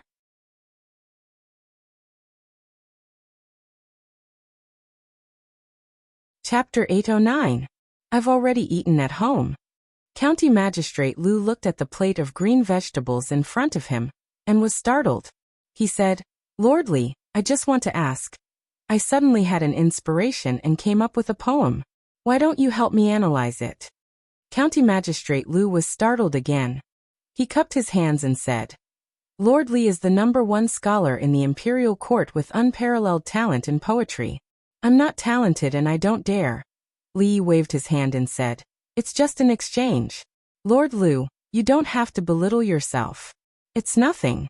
County Magistrate Lu cupped his hands again and said, I'm all ears. Li smiled and said, I've traveled to some places in my early years. I've been to a place called Chilichuan at the foot of the Yin Mountain. Yin Mountain? County Magistrate Lu was puzzled. Lord Li, you've been to the north? Li nodded and said, Chilichuan is a good place. Seeing this plate of green vegetables, I suddenly thought of the boundless green grassland there. I couldn't help but feel a bit poetic. County Magistrate Lu, why don't you listen to it? Li had a thoughtful expression on his face. After a while he said, Chilichuan at the foot of the Yin Mountain. The sky is like a dome, covering the surrounding wilderness. Thousands of miles of Yin Mountain, Chilichuan Plain. The sky is vast and boundless, covering the surrounding wilderness. County Magistrate Lu nodded and said, Lord Li, you really have a wide range of knowledge. This poem has a broad realm and a majestic tone. It has the feeling of a northern folk song during the northern and southern dynasties. The sky is vast and the wilderness is boundless. These two lines describe the magnificence of the picture and the vastness of the wilderness. I live next door. My surname is Wang. Ah. County Magistrate Lu was startled and said with some uncertainty, The sky is vast and the wilderness is boundless. I live next door. My surname is Wang? The first line had been talking about the vastness of the world. This line changed too quickly. The strong contrast made him unable to believe his ears for a moment. Why? Lord Lu, you don't like this line? Li thought for a moment, then said, Then let's change it. The sky is vast, the field is boundless. A branch of red apricot wants to grow out of the wall. What does Lord Lu think of this sentence? Lord Li, I'm not as talented as you. County Magistrate Lu shook his head in shame and said, I just want to ask Lord Li. It was such an obvious hint. Yet he couldn't understand it. It seemed like he had no choice but to make it clear. Li sighed, walked over and said, No matter what, the child is innocent. I can't help much in this matter. Lord Lu, please reconsider. County Magistrate Lu was stunned for a moment before he asked, Are you saying that if both parents have single eyelids, they really can't give birth to a child with double eyelids? Not necessarily. Li thought about it and said, Double eyelids and single eyelids are determined by genetics. Logically speaking, it's impossible for parents with single eyelids to give birth to a child with double eyelids. But nothing is absolute. Who knows, maybe the child's Mercury and Halley's comet will go in the opposite direction. If we don't save it, we won't change our fate. Fortunately, after practicing martial arts, he had deliberately exercised his body, and even his lung capacity had increased a lot. He didn't even gasp for breath when he said so many words. Li took a sip of tea to moisten his throat. Then he looked at County Magistrate Lu and asked, Lord Lu, do you understand? Mercury, comet, Halley, Di body? County Magistrate Lu looked at Li in a daze. Then he nodded and said, I understand. Understand? Li looked at him in surprise and said, Since you understand, Lord Lu, tell me about it. County Magistrate Lu coughed dryly and said, Lord Li, you mean that parents with single eyelids are also very likely to give birth to a child with double eyelids? Under normal circumstances, what was the probability of the gene mutation that controlled eyelids? It was 1 in a million or less. Li didn't know, but the other possibility was much higher. Li nodded and said, It's quite high. Jing Kingdom, Qi Kingdom, and maybe Zhao Kingdom. There should be 2 or 3. Jing Kingdom, Qi Kingdom, Zhao Kingdom. County Magistrate Lu was stunned as if he had been struck by lightning. Looking at his absent-minded look, Li sighed and said, Lord Lu, life is unpredictable. Be strong. After a long time, County Magistrate Lu woke up from his absent-mindedness. He cupped his hands to Li and said, Lord Li, I'll take my leave now. Seeing him stumble out, Li glanced at Fong and said, Go send Lord Lu back. Fong was holding the plate of green vegetables and eating. Hearing this, he raised his head and said, He's a grown-up. He doesn't need me to send him back. Don't you think so, old Lu? County Magistrate Lu stepped over the threshold. His body swayed and he turned his head and said, Fong, brother Fong, you'd better send me back. When Li followed him out, a servant reported that a minister-counselor of the Ministry of Rights wanted to see him. An official walked in quickly and bowed, saying, Lord Li, Imperial concubine Li's birthday is coming. I'm here to send an invitation. The rules of the royal family were strict. The birthday of imperial concubines in the harem also had a corresponding etiquette process. Imperial concubine Chui's position in the palace was second only to the empress, so her birthday was naturally held every year. Of course, it didn't require all the officials to participate. According to the rules of previous years, Imperial concubine Chui would be allowed to go out of the palace to spend half a day with her relatives on the day of the birthday, and then return to the palace in the middle of the night. This banquet was actually hosted by the Chui family. Although Li Yi and the Chui family had never been on good terms, with his current status, the Chui family would still routinely send him an invitation to all the officials even if there was any hatred. When the official from the Ministry of Rights saw Lu Dayo, he was startled and immediately said, Lord Lu is also here. It saves me the trouble of making another trip. He rummaged for a while, took out another invitation, and handed it to County Magistrate Lu. Although the position of this capital magistrate was small, the power he held now was not small and couldn't be ignored. After the official from the Ministry of Rights left, seeing County Magistrate Lu staring blankly at the invitation in his hand, Li casually asked, Lord Lu is also going to Imperial concubine Chui's birthday? I was invited last year and went once. County Magistrate Lu nodded and said, It's not good for me to refuse such a thing. His eyes flickered. I'm afraid I have to go again this year. Li nodded and said, I won't go to Imperial concubine Chui's birthday, but I still have to send the gift. Do you think, if I send 50 eggs, isn't it a bit too much? The Chui family had just been cheated of millions of taels of silver. It hadn't been a long time. How could they have spare money to hold a big birthday banquet for Imperial concubine Chui? If the gift was too much, they couldn't take it back. Well, we've arrived at the yamen. Old Lu, you can go in by yourself. The carriage stopped at the gate of the yamen. Fong jumped off the carriage and waved his hand. I still have to go to the Jade's courtyard to discuss a big business, so I won't go in. He shook his head with some doubts. Before he left, the son-in-law specifically told him to keep an eye on County Magistrate Lu and not to let him do anything stupid. As a man and a county magistrate, how could he do something stupid? In a quiet courtyard at the back of the county yamen, County Magistrate Lu was lying on a recliner, holding the invitation in his hand and staring at something in a daze. It was a small garden. Madam liked red daffodils, second mother liked yellow chrysanthemums, and there was a nameless blue flower next to it, which was transplanted by his daughter a few days ago. However, at this moment, all he saw was darkness, because the sky was falling.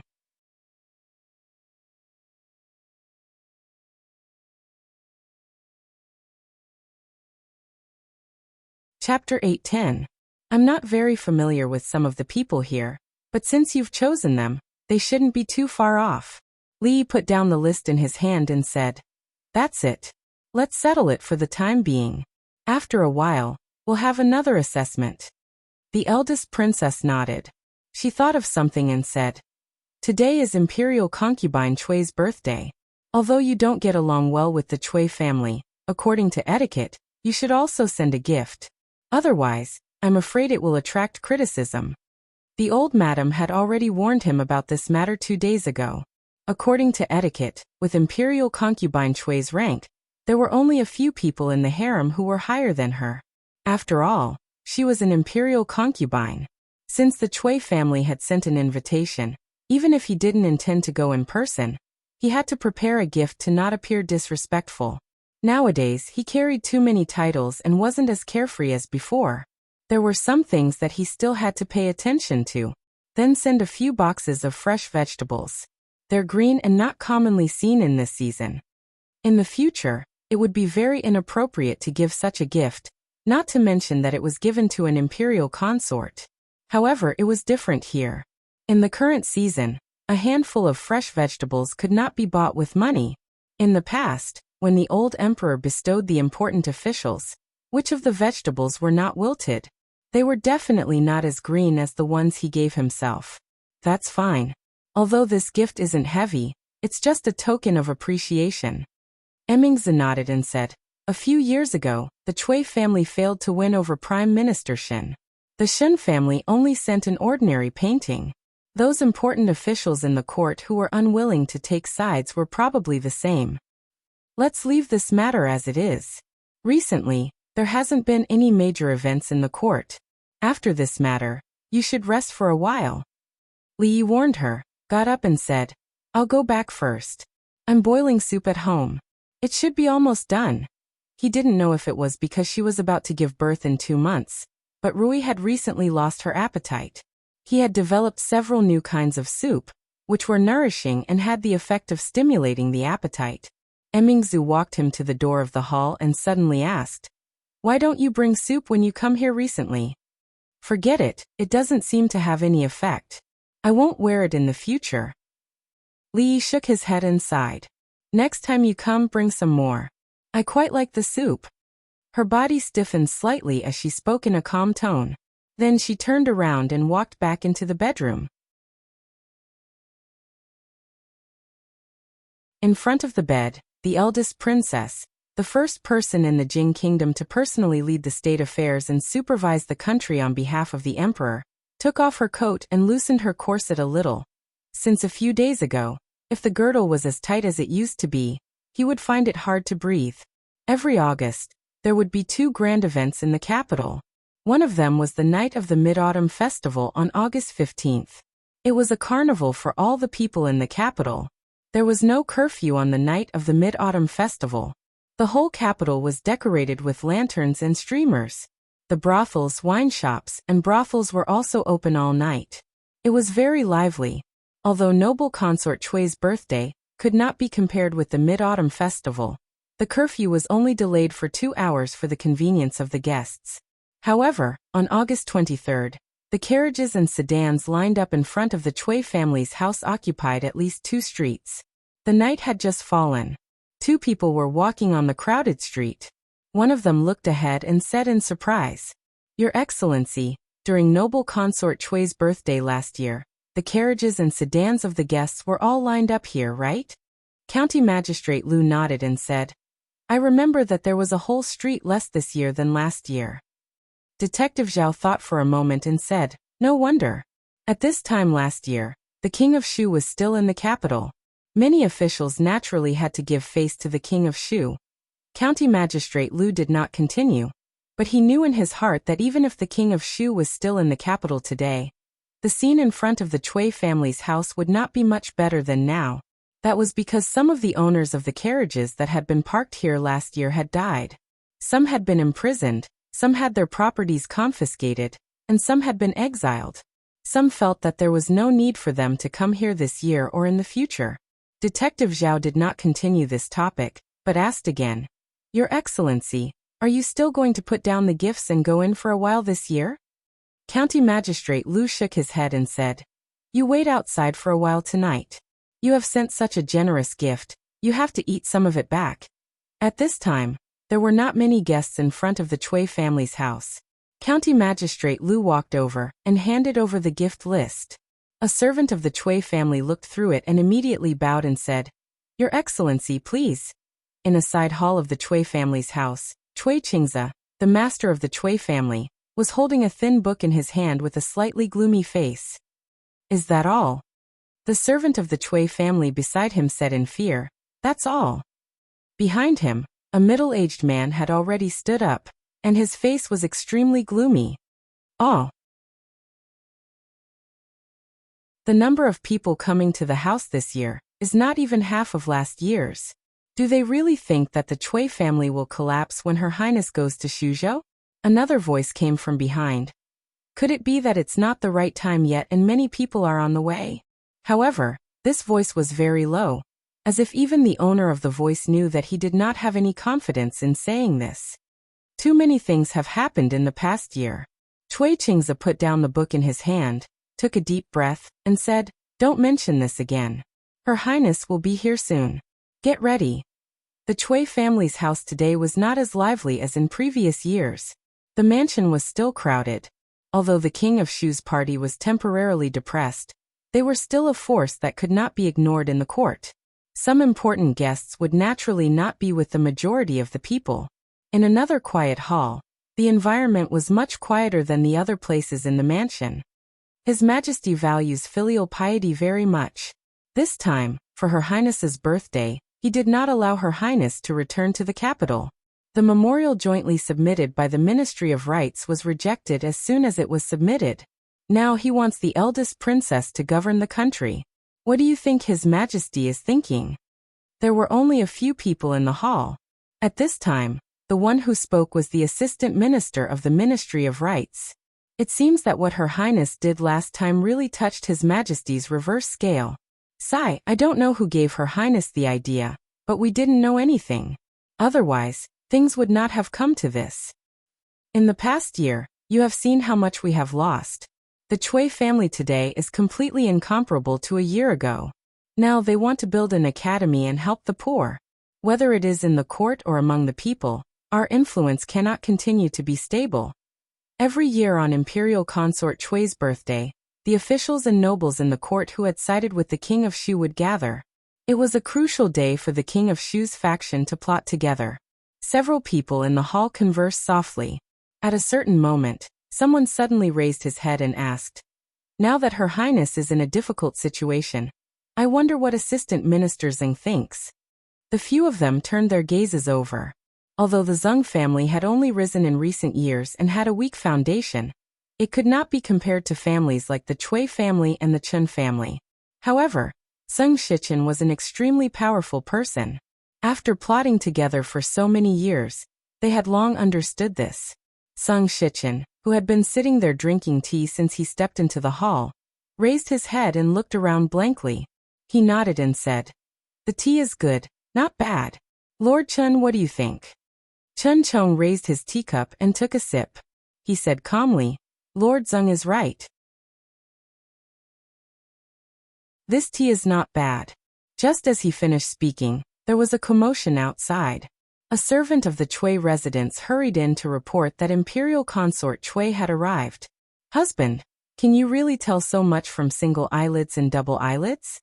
When Li Yi was telling a bedtime story as usual, Rui looked at Li Yi and asked in surprise when she heard him mention something.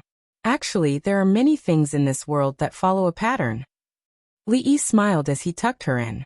It's not difficult to verify this. All you need to do is find parents with single eyelids and look at their children. Rui thought for a while and said in surprise, "That's true. In the past in the Willow Leaf Village, there were a few couples with single eyelids. Their children really don't seem to have double eyelids." She looked at Li Yi and said with a smile, "However, who would stare at other people's eyelids when they have nothing better to do? How boring is that? To discover these patterns, one must be very meticulous. But how did husband find out?" "That's not necessarily true." Li Yi shook his head and said, "Perhaps there really are people who are meticulous and bored." Chui residence. When the graceful and luxurious imperial consort Chui walked in from the front, the guests stood on both sides and nodded slightly. In the innermost part of the crowd, one person quietly raised his head.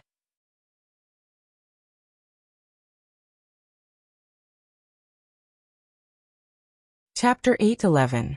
The surname Chui was not an ordinary one in the Jing Kingdom.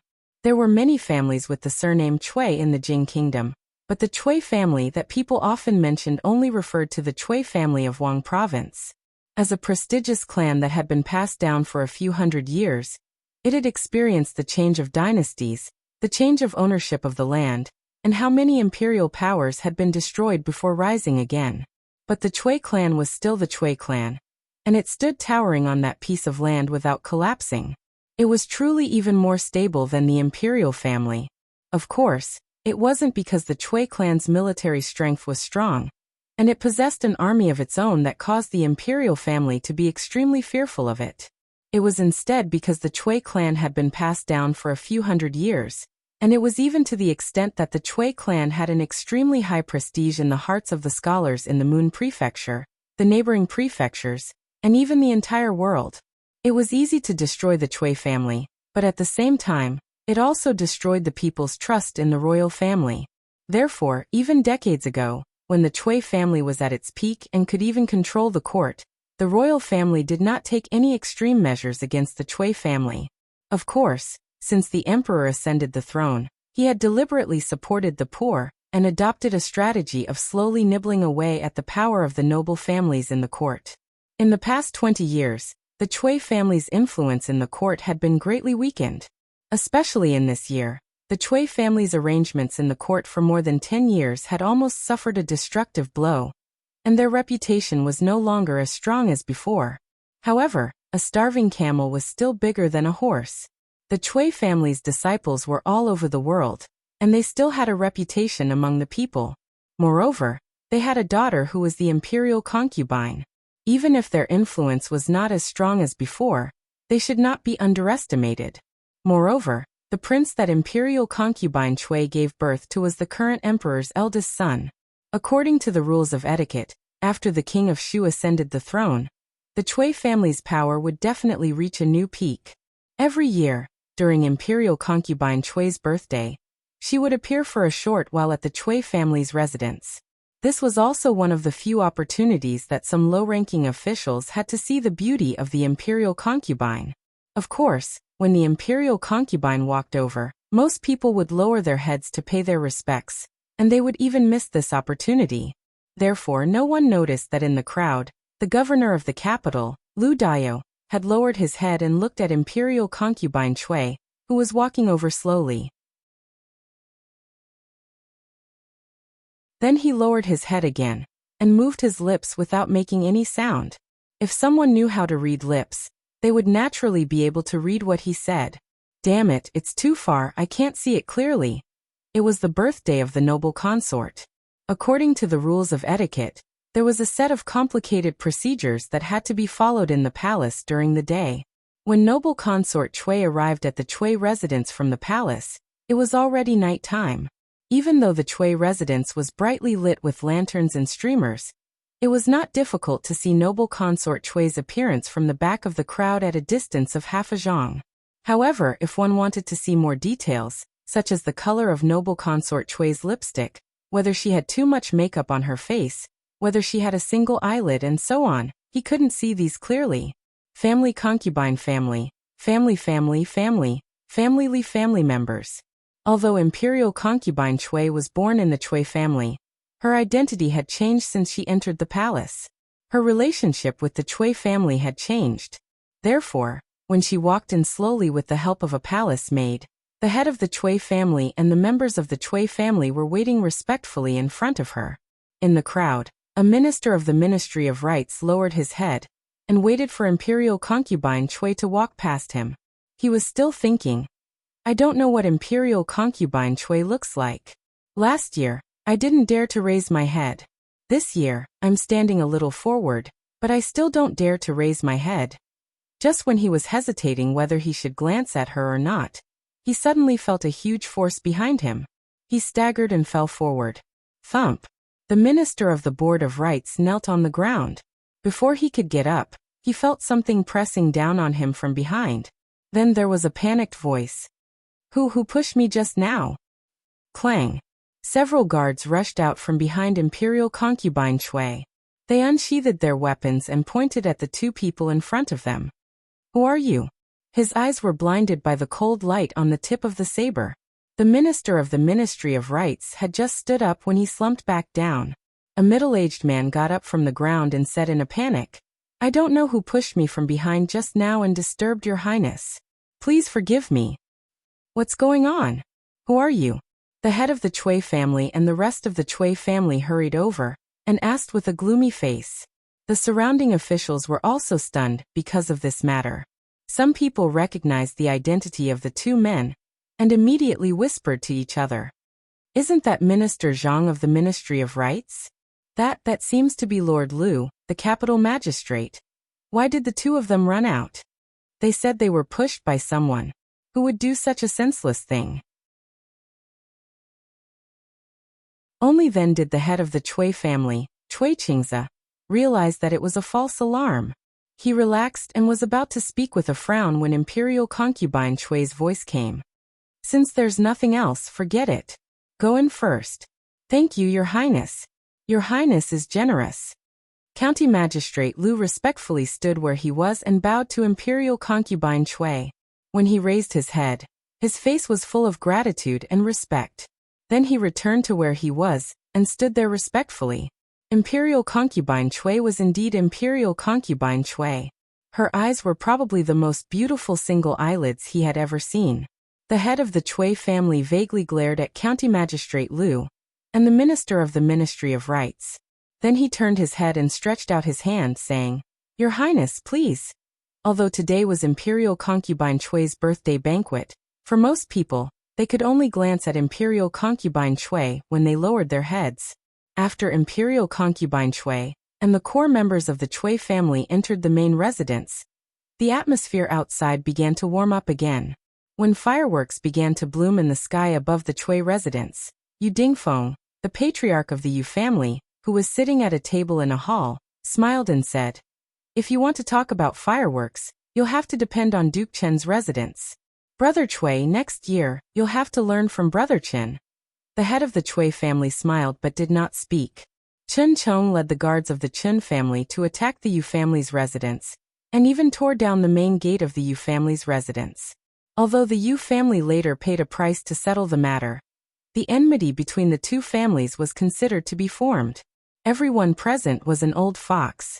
Everyone knew that although Yu Dingfeng's words seemed to be praising, they were actually saying that the birthday banquet of the third miss of the Chen family was far grander than even Imperial concubine Chui's birthday banquet.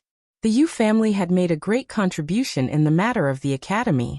It could be said that they single-handedly hindered the development of the academy, allowing the Chui family and many other aristocratic families to preserve their power. Although the Yu family was not as deep-rooted as the Chen family, with the Yu family's achievements, in the eyes of the Chui family and His Highness, the King of Shu, it was only a matter of time before the Yu family surpassed the Chen family. In fact, Chui Qingze's attitude just now was already vaguely showing this trend. Beside the table, a trace of displeasure appeared on Chen Qing's face. However, Chen Chong acted as if he did not hear or see it. He pointed to a dish in front of him, turned his head and whispered to Tsing Shichen, who was sitting next to him. This dish is not bad. Lord Sung, please try it. After tasting it, Tsing Shichen nodded and said, It is indeed good. Lord Chen, why don't you try this? This scene caused many people to be puzzled. This second master of the Chen family and this one from the Zeng family, other than occasionally discussing important matters together, had never had any contact. When did they become so close? At a table outside the hall, a few young people were toasting each other. Suddenly one of them paused and suddenly said, Look, who is that? Everyone's eyes looked over. Lu Daio. It's him. He actually came today. Many young masters in the capital, including young Duke Qin, had suffered a lot in the hands of this county magistrate Liu. Everyone naturally had a deep impression of him. Sang Zijian looked over in confusion and murmured, Doesn't this person always follow Li Yi's lead? Why is he here today? Could it be? Is he expressing goodwill to the Chui family? I'm afraid it's a little too late to express goodwill now. Seeing Lu Dao, someone felt a dull pain in his buttocks and said coldly, Xixin, why don't you go over and check him out? If he really has the intention to express goodwill to the Chui family, you can let him off for what he has done in the past. If he harbors ill intentions and has ulterior motives today. Chui Xixin nodded and stood up with a trace of a smile on his face. This is the Chui family, a small capital magistrate, haha. At the banquet of the Chui family, close friends gathered at the table drinking and chatting. Since they were on the side of the king of Shu and personally came to attend the birthday banquet of the imperial concubine, they naturally kept in touch with each other. It was rare to see someone like County Magistrate Lu drinking alone in silence. Of course, it was precisely because he occupied a table alone in the corner that no one was willing to sit with him.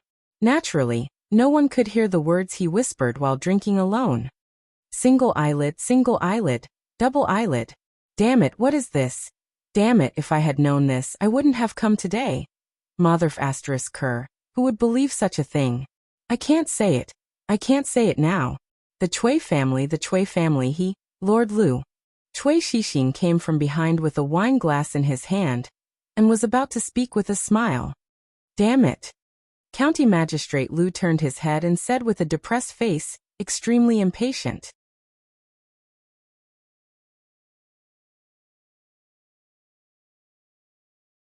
Chapter 8:12. The Chui family was a big family that had existed for hundreds of years, with numerous branches and numerous clansmen. Chui Xixin was a direct descendant of the Chui family. Although his status in the Chui family couldn't be compared with that of Chui Qingyu, he was also an outstanding disciple of the younger generation of the Chui family. In today's banquet, he could be regarded as half a host. Chui Xixin had no official position. Outside of the Chui family, others would give him a little face out of respect for the Chui family, but they might not regard him as a person of importance. However, within the Chui family, as the master, Chui Xixin's status and identity would increase imperceptibly in everyone's hearts. At this moment he held a glass of wine and walked towards the direction of the magistrate of the capital city. Although he had suffered a loss in the hands of this person, he naturally dared not to make things difficult for him without the permission of the elders if he really abandoned the darkness for the light, and came to the Chui family to express his goodwill. Walking behind him, Chui Xixin heard that the magistrate seemed to be whispering something. He smiled and said, Magistrate Lu. You motherf asterisk Kerr. At this moment, County Magistrate Lu was full of contradiction and annoyance. When he was cursing in a low voice to relieve the depression in his heart, he heard a voice behind him. Therefore he turned around subconsciously, and uttered the following words naturally. Chui Xixin held a glass of wine and the smile on his face froze. After hearing what he just said, his eyes gradually became cold. What did you just say? County Magistrate Lu was stunned. Then he reached out and patted his shoulder saying, You motherf asterisk Kerr, the weather is so cold. Don't you know to wear more clothes? If you catch a cold, you will suffer. You young people don't know how to take care of your body at all. He held up the glass of wine, and gently touched the glass in Chui Xixin's hand. After drinking up the wine in the glass he waved his hand. Child Chui, I have something else to do, so I'll leave first. After saying that, he stood up and strode towards the direction of the Chui mansion. Stop. Chui Xixin suddenly smashed the wine glass in his hand, turned around and pointed at the leaving figure of County Magistrate Lu. When he walked over just now, not many people paid attention to him except those young figures. At this moment, he smashed the glass angrily in front of so many people, which made many people stunned on the spot. Today is the birthday of Imperial Concubine Chui. What's wrong with the third child of the Chui family? That person. Isn't that person the magistrate of the capital city? How did he provoke the third child of the Chui family? How did he offend the third child of the Chui family come to the banquet today? Smashing the cup. Could it be that smashing the cup is the signal? Could it be that the Chui family wants to take advantage of noble consort Chui's birthday banquet to catch all those who don't listen to their orders? County Magistrate Lu stopped and turned his head and turned asking, Child Chui, child of Chui Chui. Chui Shixin glared at him. How dare you insult my mother? Nonsense, Chui Luov of Chui Cun. Chui Shixin of Lu of Kif Chui Chui Chui County of Luov of Kif Kif County of. Chui Shixin of County of Xian of Chui. County Magistrate Lu smiled and said, 2 days ago, the weather suddenly became cold. My son didn't put on clothes and caught a cold. He hasn't recovered yet, and is recuperating at home. When I saw child Chui Shao of County, I thought of my son and couldn't help being a little anxious. Chui Shixin was a little embarrassed by his words and said angrily, Your son is your son, I am me.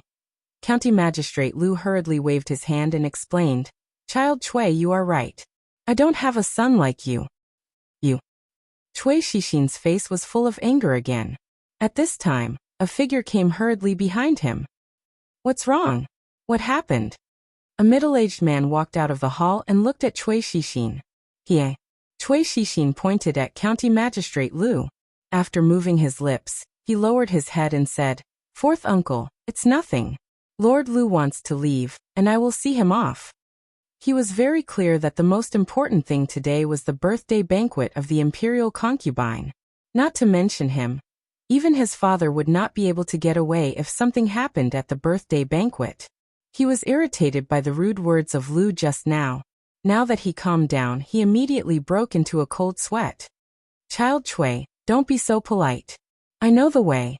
County Magistrate Lu looked at him with a smile and turned away decisively. The servants of the Chui family cleaned up the broken pieces. When Chui Shixin walked back to the table, several people immediately surrounded him. What happened there just now? What does that Lu want to do? Chui Shixin's face was extremely gloomy. He told them what happened just now in detail. One of them was shocked and said, In the Chui family, Lu Dao dared not to give you face. Why did he come here today? Sung Zijian was astonished. What's going on? Could it be that Lu Dao came here today just to cause trouble? Who gave him the guts to do so? Li Yi, it must be Marquis Li Yi of Chang'an County. In another place, an official lowered his voice and said, Everyone in the capital city knows that the capital magistrate Lu Dao works for Marquis Li Yi of Chang'an County. Marquis Li Yi is not on good terms with the Chui family. There is no reason for him to come here today. It turns out that he just came for. Yes, when the imperial concubine came here, it seemed that he directly rushed out to block the way. The conversation between him and the third young master of the Chui family was obviously a public joke. The third young master of the Chui family is still too young to take advantage of this old fox verbally.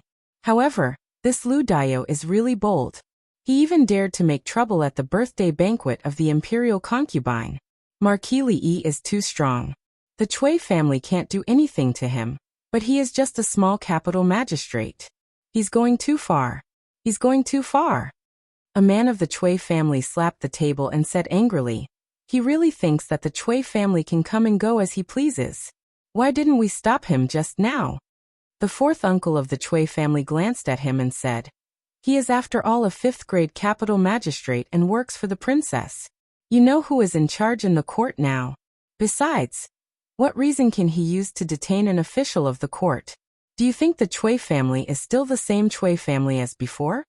The man said with a sullen face, Are we going to let so many people see our Chui family as a joke?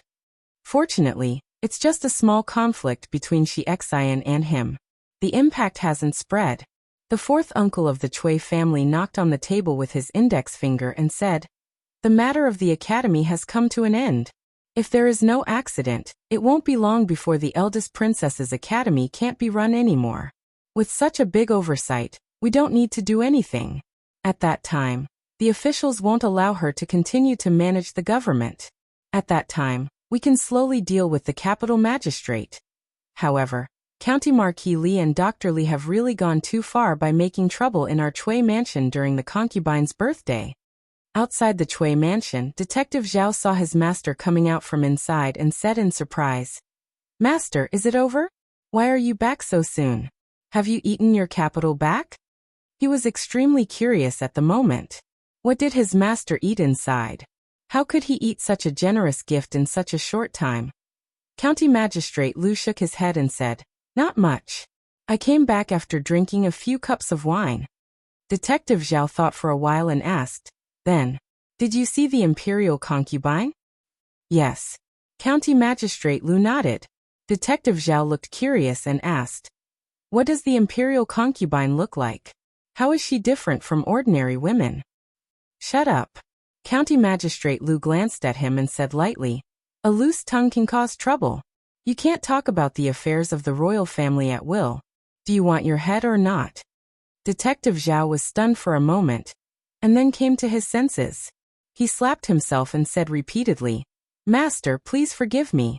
I deserve to be slapped for my foul mouth. I deserve to be slapped. You'd better remember this. County Magistrate Lu looked at him and said in a low voice, in the future, don't ask what you shouldn't ask and don't say what you shouldn't say.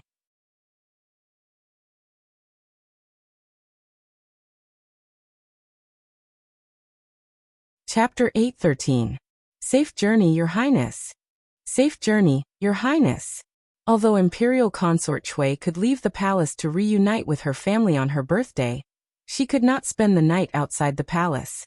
She had to return to the palace before the palace gates closed. At this time, the banquet at the Chui residence had not ended. Seeing the Chui family escorting Imperial Consort Chui out, all the officials and nobles present rose to send Imperial Consort Chui back to the palace. After that, the people who came to the Chui residence for the banquet also began to leave. After almost all the guests had left, Yu Dingfeng, the Marquis of Ningyuan, sighed in front of the Chui residence and said, Her Highness is extremely dissatisfied with what we have done in the past year.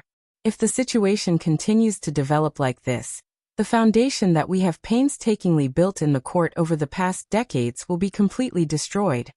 Chui Qingze, the master of the Chui family, cupped his hands and said, the success or failure of the academy depends on the Yu family. Brother Chui, rest assured, everything is under control. Yu Dingfeng smiled and returned the greeting before saying, it's getting late. Brother Chui, I will also take my leave. Beside him, Chen Qing also raised his head. We are also leaving. Chui Qingze smiled and said, second brother, please see the two lords Chen off. A man behind Chui Qingze stepped forward and looked at Chen Chong and his brother. He smiled and said, lords, please. The Yu family cannot be underestimated in the future. On the carriage returning to the residence, Chen Qing, who had been silent for a long time, finally spoke. They were all of the King of Shu's faction. Chui Qingze had just asked Second Master Chui to see them off while he himself sent Yu Dingfeng off. This subtle difference was a very clear signal to them. Chen Chong, who had his eyes closed, suddenly opened them and said lightly, the Yu family cannot be saved. What? Chen Qing frowned and asked, what do you mean? Chen Chong looked back and asked, Big brother, who do you think the Emingzu Academy belongs to? The academy was named after the eldest princess. From its establishment to its operation, everything was handled by the eldest princess. As Chen Qing spoke, his voice gradually became softer. He looked at Chen Chong and asked, you mean, the Marquis of Chang'an County Liyi? Although outsiders knew that the Emingzu Academy was established by the Princess Royal Highness for the poor, the conversation between the Princess Royal Highness and the Marquis of Chang'an County in the Imperial Garden that day was known by almost everyone in the court. They all knew that the matter of the academy, although it was in the name of the Princess Royal Highness, the things behind the scenes were all done by the Marquis of County Li. Chen Qing frowned. Even if it's him, it might not be. Has Big Brother ever seen him lose? Chen Qing's voice stopped abruptly. After a moment of silence, he asked, is this the only reason? Isn't this reason enough? Chen Chong looked at him and shook his head. Ever since the Princess Royal Highness visited the Yu family and was rejected several times, the Princess Royal residence would send people to the Yu family every day to discuss. In the beginning, they would stay for a day, half a day, for hours and an hour. Later, they would only stay in front of the Yu residence for less than a quarter of an hour. What can this mean? Sung Shichen said that this means that the Yu family is about to be finished. Assistant Minister Tsung? Chen Qing was startled and his expression changed slightly. Assistant Minister Tsung is a meticulous person and rarely makes mistakes in the matters he has handled. If this is really the case, I'm afraid I have to warn you, Dingfeng. If this spoils the lady's plans, turn. He lifted the curtain with one hand. Before he could finish the word turn around, another hand reached out from the side and closed the curtain again. Chen Qing turned to look at him and said in surprise, "Second brother, you are." Chen Chong did not speak and leaned back against the carriage. Chen Qing just looked at him like this. Some thoughts surged in his mind and his expression gradually changed. What? Last night at the Cui family, County Magistrate Lu really did that? When he heard this news from Fong, even Li Yi himself was a little surprised. He didn't know much about County Magistrate Lu, but he knew how daring he was. After knowing him for so long, Li felt that it was impossible for him to be wrong. He actually dared to verbally humiliate the Cui family's third young master at Imperial Consort Cui's birthday banquet in front of so many officials and nobles. No matter how he looked at it, this didn't seem like something that County Magistrate Lu would do. That's right, I also find it strange. Fong also said with a surprised expression. This old Lu usually looks very timid. I didn't expect him to be so hot-blooded. Perhaps Lord Lu is not in a good mood. It's understandable. No matter what, he was still a fifth-rank official of the imperial court, and a talent that Her Highness the Empress valued. As long as he didn't directly contradict Imperial Consort Cui, and play around with the younger generation of the Cui family, no one could do anything to him. However, what Li Yi couldn't understand was that even if he wanted to draw a clear line with the Cui family and the King of Shu, why did he choose this time? Moreover, with his cautious character, how could he do things without leaving any room for retreat? I also don't understand why Lord Lu is so anxious to draw a clear line with the Cui family or the King of Shu. Even if he really wants to show his loyalty to County Marquis Li, he doesn't have to do this. In a secluded room of a tea house in Willow Lane, Seng Shichen shook his head with some doubts on his face. There are rumors outside that this person was instructed by Li Yi to do that last night. Chen Chong took a sip of tea and asked, "How do you know that he wants to draw a clear line with the Cui family?" Seng Shichen put down the teacup and said, "Although I don't know why he is so anxious, Lu Dao is a smooth and slick person. He is also extremely cautious. If there is no reason, he wouldn't do such a reckless thing. Especially his behavior last night. It seems that he deliberately put on a show for others to see." Cautious? Chen Chong laughed coldly and said, "He is the bravest and most arrogant Jingdo magistrate in history. Many playboys in the capital have suffered at his hands. You say that he is cautious? The Chen family should know very well how difficult the position of Jingdo magistrate is." Seng Shichen glanced at him and said, "But this Lord Lu has done many arrogant things and offended many people. But his position is becoming more and more stable, and there is even a faint trend of him moving up. Lord Chen thinks that he is just relying on luck. But after what happened last night, I can no longer see through this person." "Even you can't see through him?" Chen Chong started and said, "Dong Wenyun Lu Yi, and now even this Lu Dao, what kind of people come out from Qing'an Prefecture? This person is acting so strangely. Something must have happened. However, we are not on his side, so it is not good to ask." He glanced down and said, "Third mistress has come out. Official Chen should leave." Chen Chong stood up and raised his hands. "Official Tseng is going down anyway, let's go together." Cut ties? In a private room in a brothel somewhere in the capital, a middle-aged man sat there. His eyes narrowed slightly as he muttered, "Just what has happened? This person Lu Dao." The man beside him asked in confusion, "Fifth master, what did you say?" The middle-aged man withdrew his gaze. His eyes seemed to drift as he looked at the man and asked, "Wu Er, how long have you been by my side?" "Yes." The man named Wu Er scratched his head and counted with his fingers. "Yes, it's been a long time. So it has been that long."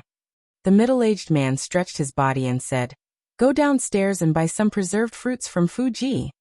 After the man left, the middle-aged man reclined on the couch and looked down at the stage. He muttered, "You family, who will be next?"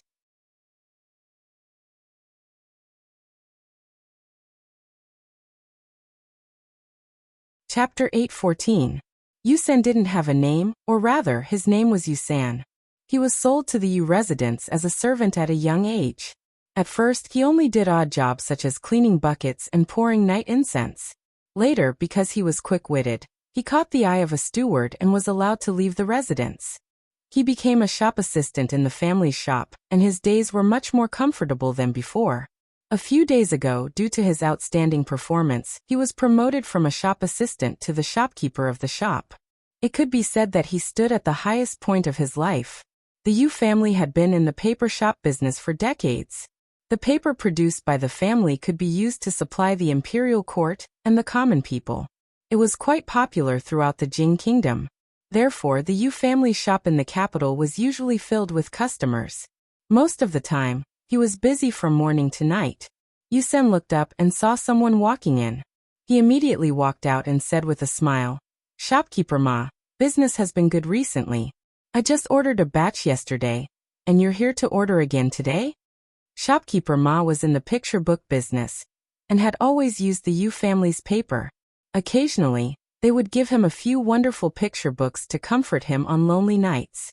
Shopkeeper Ma revealed an awkward expression and said, "To tell you the truth, I'm here today to return the goods." "Return goods?" Yusan looked at him in surprise and asked, "Is there something wrong with the quality of the goods?" "Shopkeeper Ma, don't worry. If that's the case, we can still exchange the goods after we verify it." "No, it's..." Shopkeeper Ma looked awkward and stammered for a while before saying, "There are a few new paper shops in the city. The quality of the paper is of high quality, and the price is less than 10% of the same quality here. That's why I'm here today." Businessmen weren't fools. If they could buy better quality goods at a lower price, there was no need to think about what to choose. New paper shops? Yusan was startled at first, thinking that it was a malicious scheme by one of his competitors. But before he could question it, footsteps came from outside the door again. A moment later, Yusan looked at the people standing in front of him with a vigilant expression. "Are you all here to return the goods?" Just as Yusan rushed out of the shop and ran madly toward the Yu family, Yu Dingfeng's expression changed drastically in the Yu mansion. "What did you say?" The Yu family's patriarch, who was discussing important matters with someone from the Cui family, suddenly stood up and grabbed the servant's collar, asking, "You mean there's someone selling paper outside that's of better quality than the Yu family's, and the price is less than a tenth of ours?" The servant's voice trembled, reporting to Patriarch, "There are several shops in the capital that have returned goods and there are a long queue." Yu Dingfeng let go of his collar and forced himself to calm down. He asked, "Have you found out who the people behind these shops are? And what kind of paper is that?" If this was just a competitor's malicious suppression, then it would be fine. However, he knew better than anyone how high the cost of paper making was. The higher the quality, the higher the cost. If he sold it at a low price, he wouldn't even be able to recoup the cost. Naturally, it wouldn't last long. If it was just a malicious suppression by a competitor, it would be fine. He knew better than anyone else how high the cost of making paper was. The higher the quality, the higher the cost. If they sold it at a low price, they wouldn't be able to recover the cost. Naturally, they wouldn't be able to last long. What's more, in order to let the academy buy more paper at a high price so that they could profit from it, the Yu family had invested all their money and hoarded a large amount of goods. If and only if there was a cheap and high-quality paper on the market, causing no one to be willing to buy the Yu family's paper, then the Yu family would really be at the end of their rope. "I can't find out their background." The servant looked at Yu Dingfeng and whispered, "I've sent someone to check the quality of the paper. It's indeed of high quality, and has never appeared on the market before." Before the servant finished speaking, the voice of the man surnamed Cui came over. Brother Yu, what's wrong with you? Brother Yu, wake up." After Yu Dingfeng's philtrum was pinched by the man surnamed Cui, he slowly regained consciousness. Only then did he feel a chill on his back. His countenance was even paler. "Go, send someone to the princess mansion," he said. No, prepare the carriage, quickly prepare the carriage. I will go personally." Although the eldest princess had always lived deep in the palace, the princes and princesses could open a mansion outside the palace after they came of age. This time, the Academy's supply of paper had always been communicated with the Yu family by the people of the princess's mansion. Yu Dingfeng urged the coachman all the way. He didn't care if the imperial censor would see him driving the carriage around in the capital. He hurriedly got off the carriage when they arrived in front of the princess's mansion. After being brought into the princess's mansion, he waited in a side hall. He was nervous.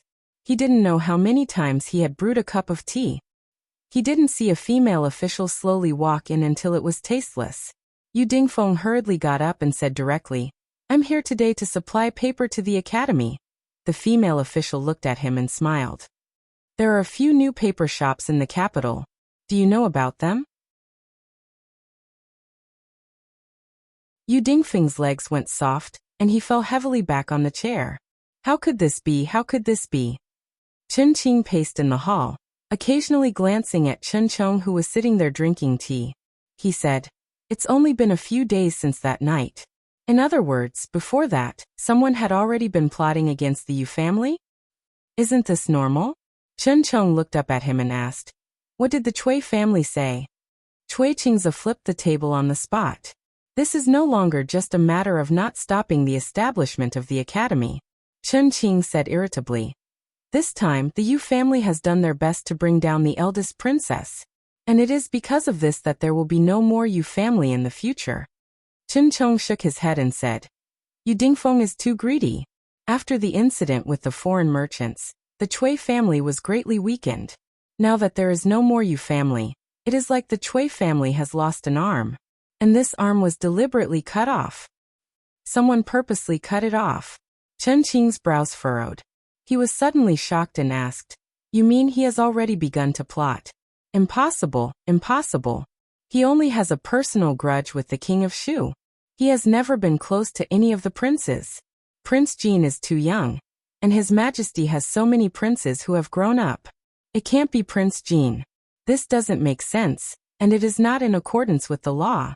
The only person he is close to is the eldest princess. Could it be that he wants to help the eldest princess ascend the throne? This is naturally impossible." Chen Chong shook his head and said, "But I feel that this is only the beginning. Let's just wait and see." He stood up and looked at Chen Qing. He said slowly, "Perhaps it is time for our Chen family to consider this carefully." At the Qin family banquet, Qin Yan sighed and said, "This time, the Yu family completely has no chance of making a comeback. After this, the large clans that rely on the paper market will at least be greatly weakened. If they stake everything on one throw like the Yu family, even the entire clan will be implicated." He said a few words and saw Qin He, who was playing with a 7-year-old urchin. Qin Yan couldn't help but frown and say, "Old Fifth, can you not fool around like this? Can't you do something serious?" "Ah, Fifth uncle is an elder. You should respect your elders and not fight with me."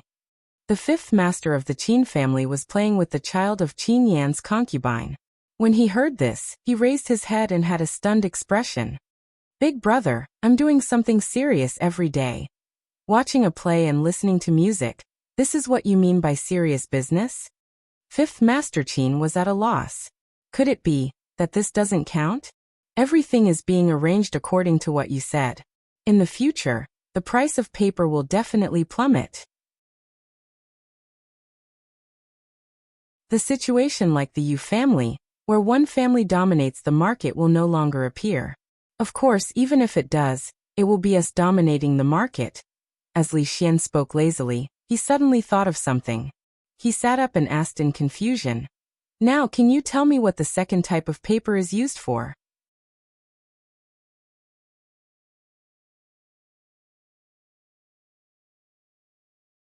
Chapter 8:15. Wipe my butt. This somewhat vulgar, or even vulgar, answer clearly did not satisfy Li Xian. Using paper to do such a thing was no longer just a matter of disgracing the culture. He still felt that this kind of paper had some use that he did not know. Li shook his head.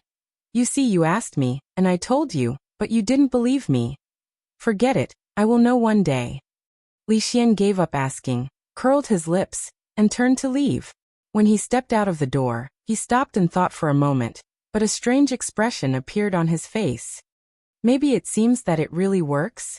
In the courtyard, Li opened an envelope and took out a few pieces of paper. This was the news that had just been sent by the nets above, snares below. So much money had been invested, and it had not only made a splash, but also had a stable source of news from the court to the martial arts world. Today's news was all about the Yu family. This time, the Yu family had used almost all of their power to drag down the academy. However, they had not expected that once the improved paper was released, the secret recipe that the Yu family treasured as much as their lives would become worthless. From then on, their paper mill business would no longer be able to continue. They could not sell the large amount of paper they had stockpiled, and the additional equipment, manpower, and material resources were almost all wasted. They might even owe a lot of debts. However, if they sold the improved paper at a price lower than the improved paper, it was estimated that they would only lose about 90% of their profits. They could still recover some of the cost, which was enough for the Yu family to survive this difficult winter. The closure of the largest paper mill in the Jing kingdom. The Yu family proved one thing. Business was risky, and one had to be cautious. No matter how rich a family was, it could go bankrupt overnight. The Cui family was like this, and so was the Yu family. The Li family had much more business outside than these two families, so they must learn a lesson and do their business in a down-to-earth manner. They must not be too arrogant, and they must not forget their original intentions to succeed. The old emperor said that the Yu family had made some contributions to the empire in the past. In this time of crisis, if it was convenient for them to lend a helping hand, it would be better for them to do so. Out of the spirit of humanitarianism, he would have Her Royal Highness send someone to buy the paper that the Yu family couldn't sell at 10% of the price of the improved paper. This way, at least for this winter, they wouldn't have to worry about starving or freezing to death. Brother Cui, save the Yu family. You must save the Yu family this time. In just 2 days, Yu Dingfeng, the head of the Yu family, had a face full of stubble, and his eyes were bloodshot. Cui Qingze had lost count of how many times he had been pestered by Yu Dingfeng in the past 2 days. With an impatient expression on his face, he said, "That kind of improved paper is indeed of a much higher quality than the Yu family's paper. Moreover, it's so cheap. Everyone in the world can see that. What can I do?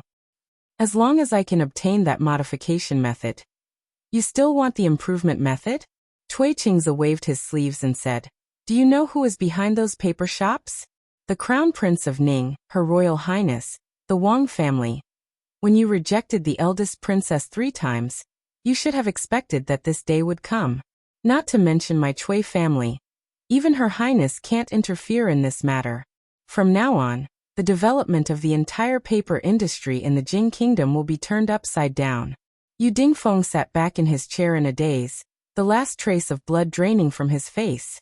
This time, what the Yu family lost was not only the shining silver, but also the foundation of the Yu family in the Jing kingdom. Once the improved paper was released, who would be willing to buy the Yu family's paper?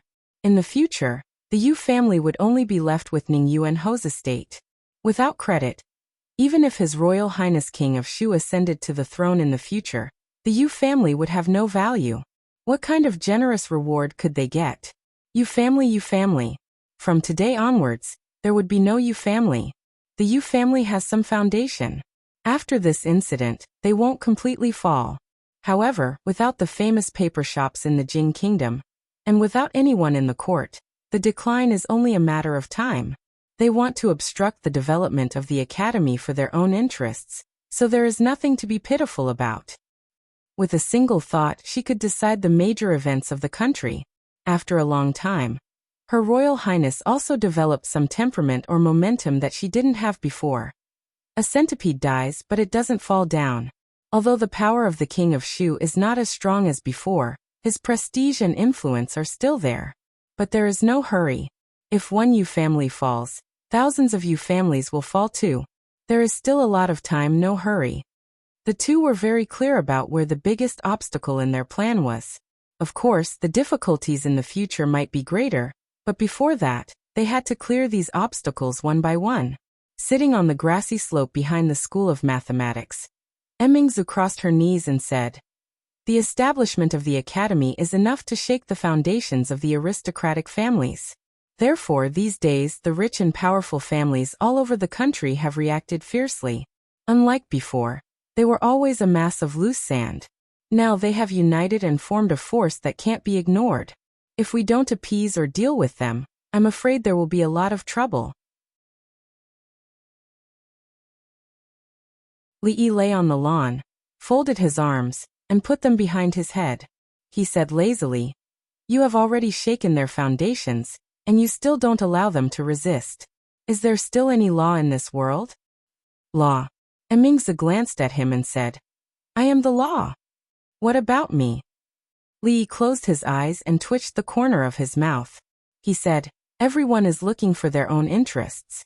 If I were one of those big families, I'm afraid I wouldn't quietly wait for my family's foundations to be shaken by you." Emingzi tilted her head to look at him and asked, "Which side are you on?" "Of course I." Li opened his eyes and moved his body to the side to lean against her. He said, "I'm on your side." Smelling the faint fragrance coming from the side, Li closed his eyes again and said, "Since we are united for the sake of profit, we can naturally become scattered again for the sake of profit. Actually, I have already told you about the solution to this matter before." Listening to his words, a strange expression gradually appeared on Her Royal Highness' face. This matter had been bothering her for a long time. Now that she heard his words, she realized that this matter could actually be solved in this way. As long as those big families are no longer united and even suspicious of each other, then they can be divided and defeated one by one. This shouldn't be difficult for you. After Li Yi finished speaking, there was no sound coming from beside him for a long time. He opened his eyes and saw that the eldest princess was looking at him with a strange expression. He had never seen this kind of expression before. He looked at her with a bit of vigilance and asked, "What are you thinking about?" "They have discussed this matter for many days, and still haven't come up with a solution." Her Royal Highness looked at him and said, "I'm thinking, if you stay in the palace in the future and give me advice, won't I be able to save a lot of trouble?" Li shook his head and said, "External officials can't stay in the palace for a long time. You'd better not think about it." Emingzi looked at him thoughtfully and pretended to be thinking seriously. She said, "External officials can't, but internal officials can." External officials referred to the civil and military officials in the court. Internal officials naturally referred to the officials in the palace, such as the eunuchs who passed edicts and the eunuchs who lived in the palace. "Wife?" Li suddenly climbed up from the grass and turned pale with fright. "You want to make me empress?" You're tuning in to the Echoes of the Heart YouTube channel. Don't forget to subscribe and join us on this journey to catch the most captivating stories.